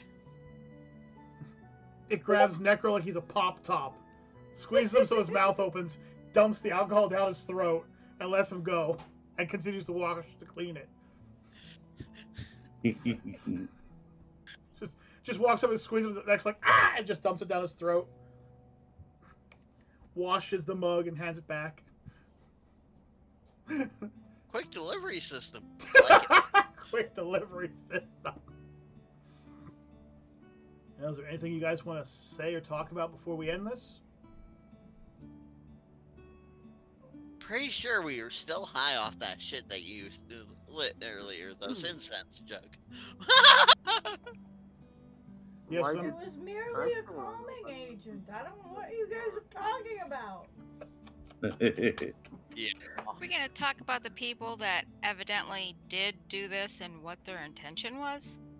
Oh. And why the prince and Mr. Slace knew that we were here for other reasons other than just visiting the town. Well, the Listen. prince did said he had eyes everywhere. But what about So Mr. since- Slice? I was gonna say, since he's the head of the slave organization, maybe he does too. But again, we announced ourselves as just people passing by wanting to visit town. Something's with- there. Something's tipped them off. But here's the thing, though, with these two people having eyes everywhere, they could have Well, they- eyes in the king's court. All the Alabaster Guard. What are they doing Yeah. all around us? They're like Yeah. just hovering on us, Well, man. Are there It's any a Cody. Are there any spies in the Alabaster Guard? As of the moment, the Alabaster Guard is a pure thought guard, and they are actually found throughout the town, so them just being in the area would not be enough to hint at things. Except And for we the... didn't discuss anything outside of the tavern about our mission. No, so Well... What about the bartender? Wait, what was Kaishu's gonna say? Oh, no, nothing. There was no bartender. It was just one of the guards. No. Yeah, guards everywhere. yeah, Well, I'm talking about when we entered the tavern. that was a guard. That was a guard. Yeah. The one with the Okay. golden hued armor. The female orc. Mhm. Yeah, she was I just a guard. I still think they have eyes in the court. That's how they found out that we were there. Possibility, but... I mean, they could have seen subs sneak over to their spies that they had there, planting whatever they were doing, which apparently was shoving a fucking thing down the dragon's throat. The two little twins are watching a small rat who has jumped up on the table with a top hat. They're doing a little dance. Wait, I thought that thing was dead. I poked it. Me too. You come back. Kill it. Someone may have some powers. Kill it. Either that or the a girl with the illusion magic might have just put an illusion spell on it to make it dance so it entertain the little kids. All right. That too. Keep 'em away from her. So, with that, the first tale of the kingdom of Orcellia is coming to an end. Somehow, the secret mission has become quite a little bit less secretive. Where is this information being leaked? Why does Mr. Slice seem so happy to sell off slaves dirt cheap? How did the poor dragon end up with a bunch of gnolls in its stomach for being an herbivore? And why is that no one else but Mama Bear seems to be able to hear this mysterious abomination? These questions and more. He's telepathic. Next time in DnDecember. They enjoyed it too much. So folks, hopefully you enjoyed this beginning to this little event. I promise you guys it will speed up in the future. The first 1 or 2 episodes are always the slowest, if you guys remember. But I hope you enjoyed it. We will be coming back Thursday for the next episode, where Who knows? Maybe a little dance will be involved. But until next time, folks, I am your DM, Kaiju K. I'm Nick. I'm Juggernaut Jared. I'm Rebel Vanity. I'm 1L. I'm Mama Bear. She's Tiny Trisha. For Deathgasm and all the others. Sup? And Sub. And Quabs, too. Quabs. Jeez, Quabs. And from all of us, And Basil. all of you, we hope to see you in the future. Peace out, everybody. And have yourselves a great time. Cheers.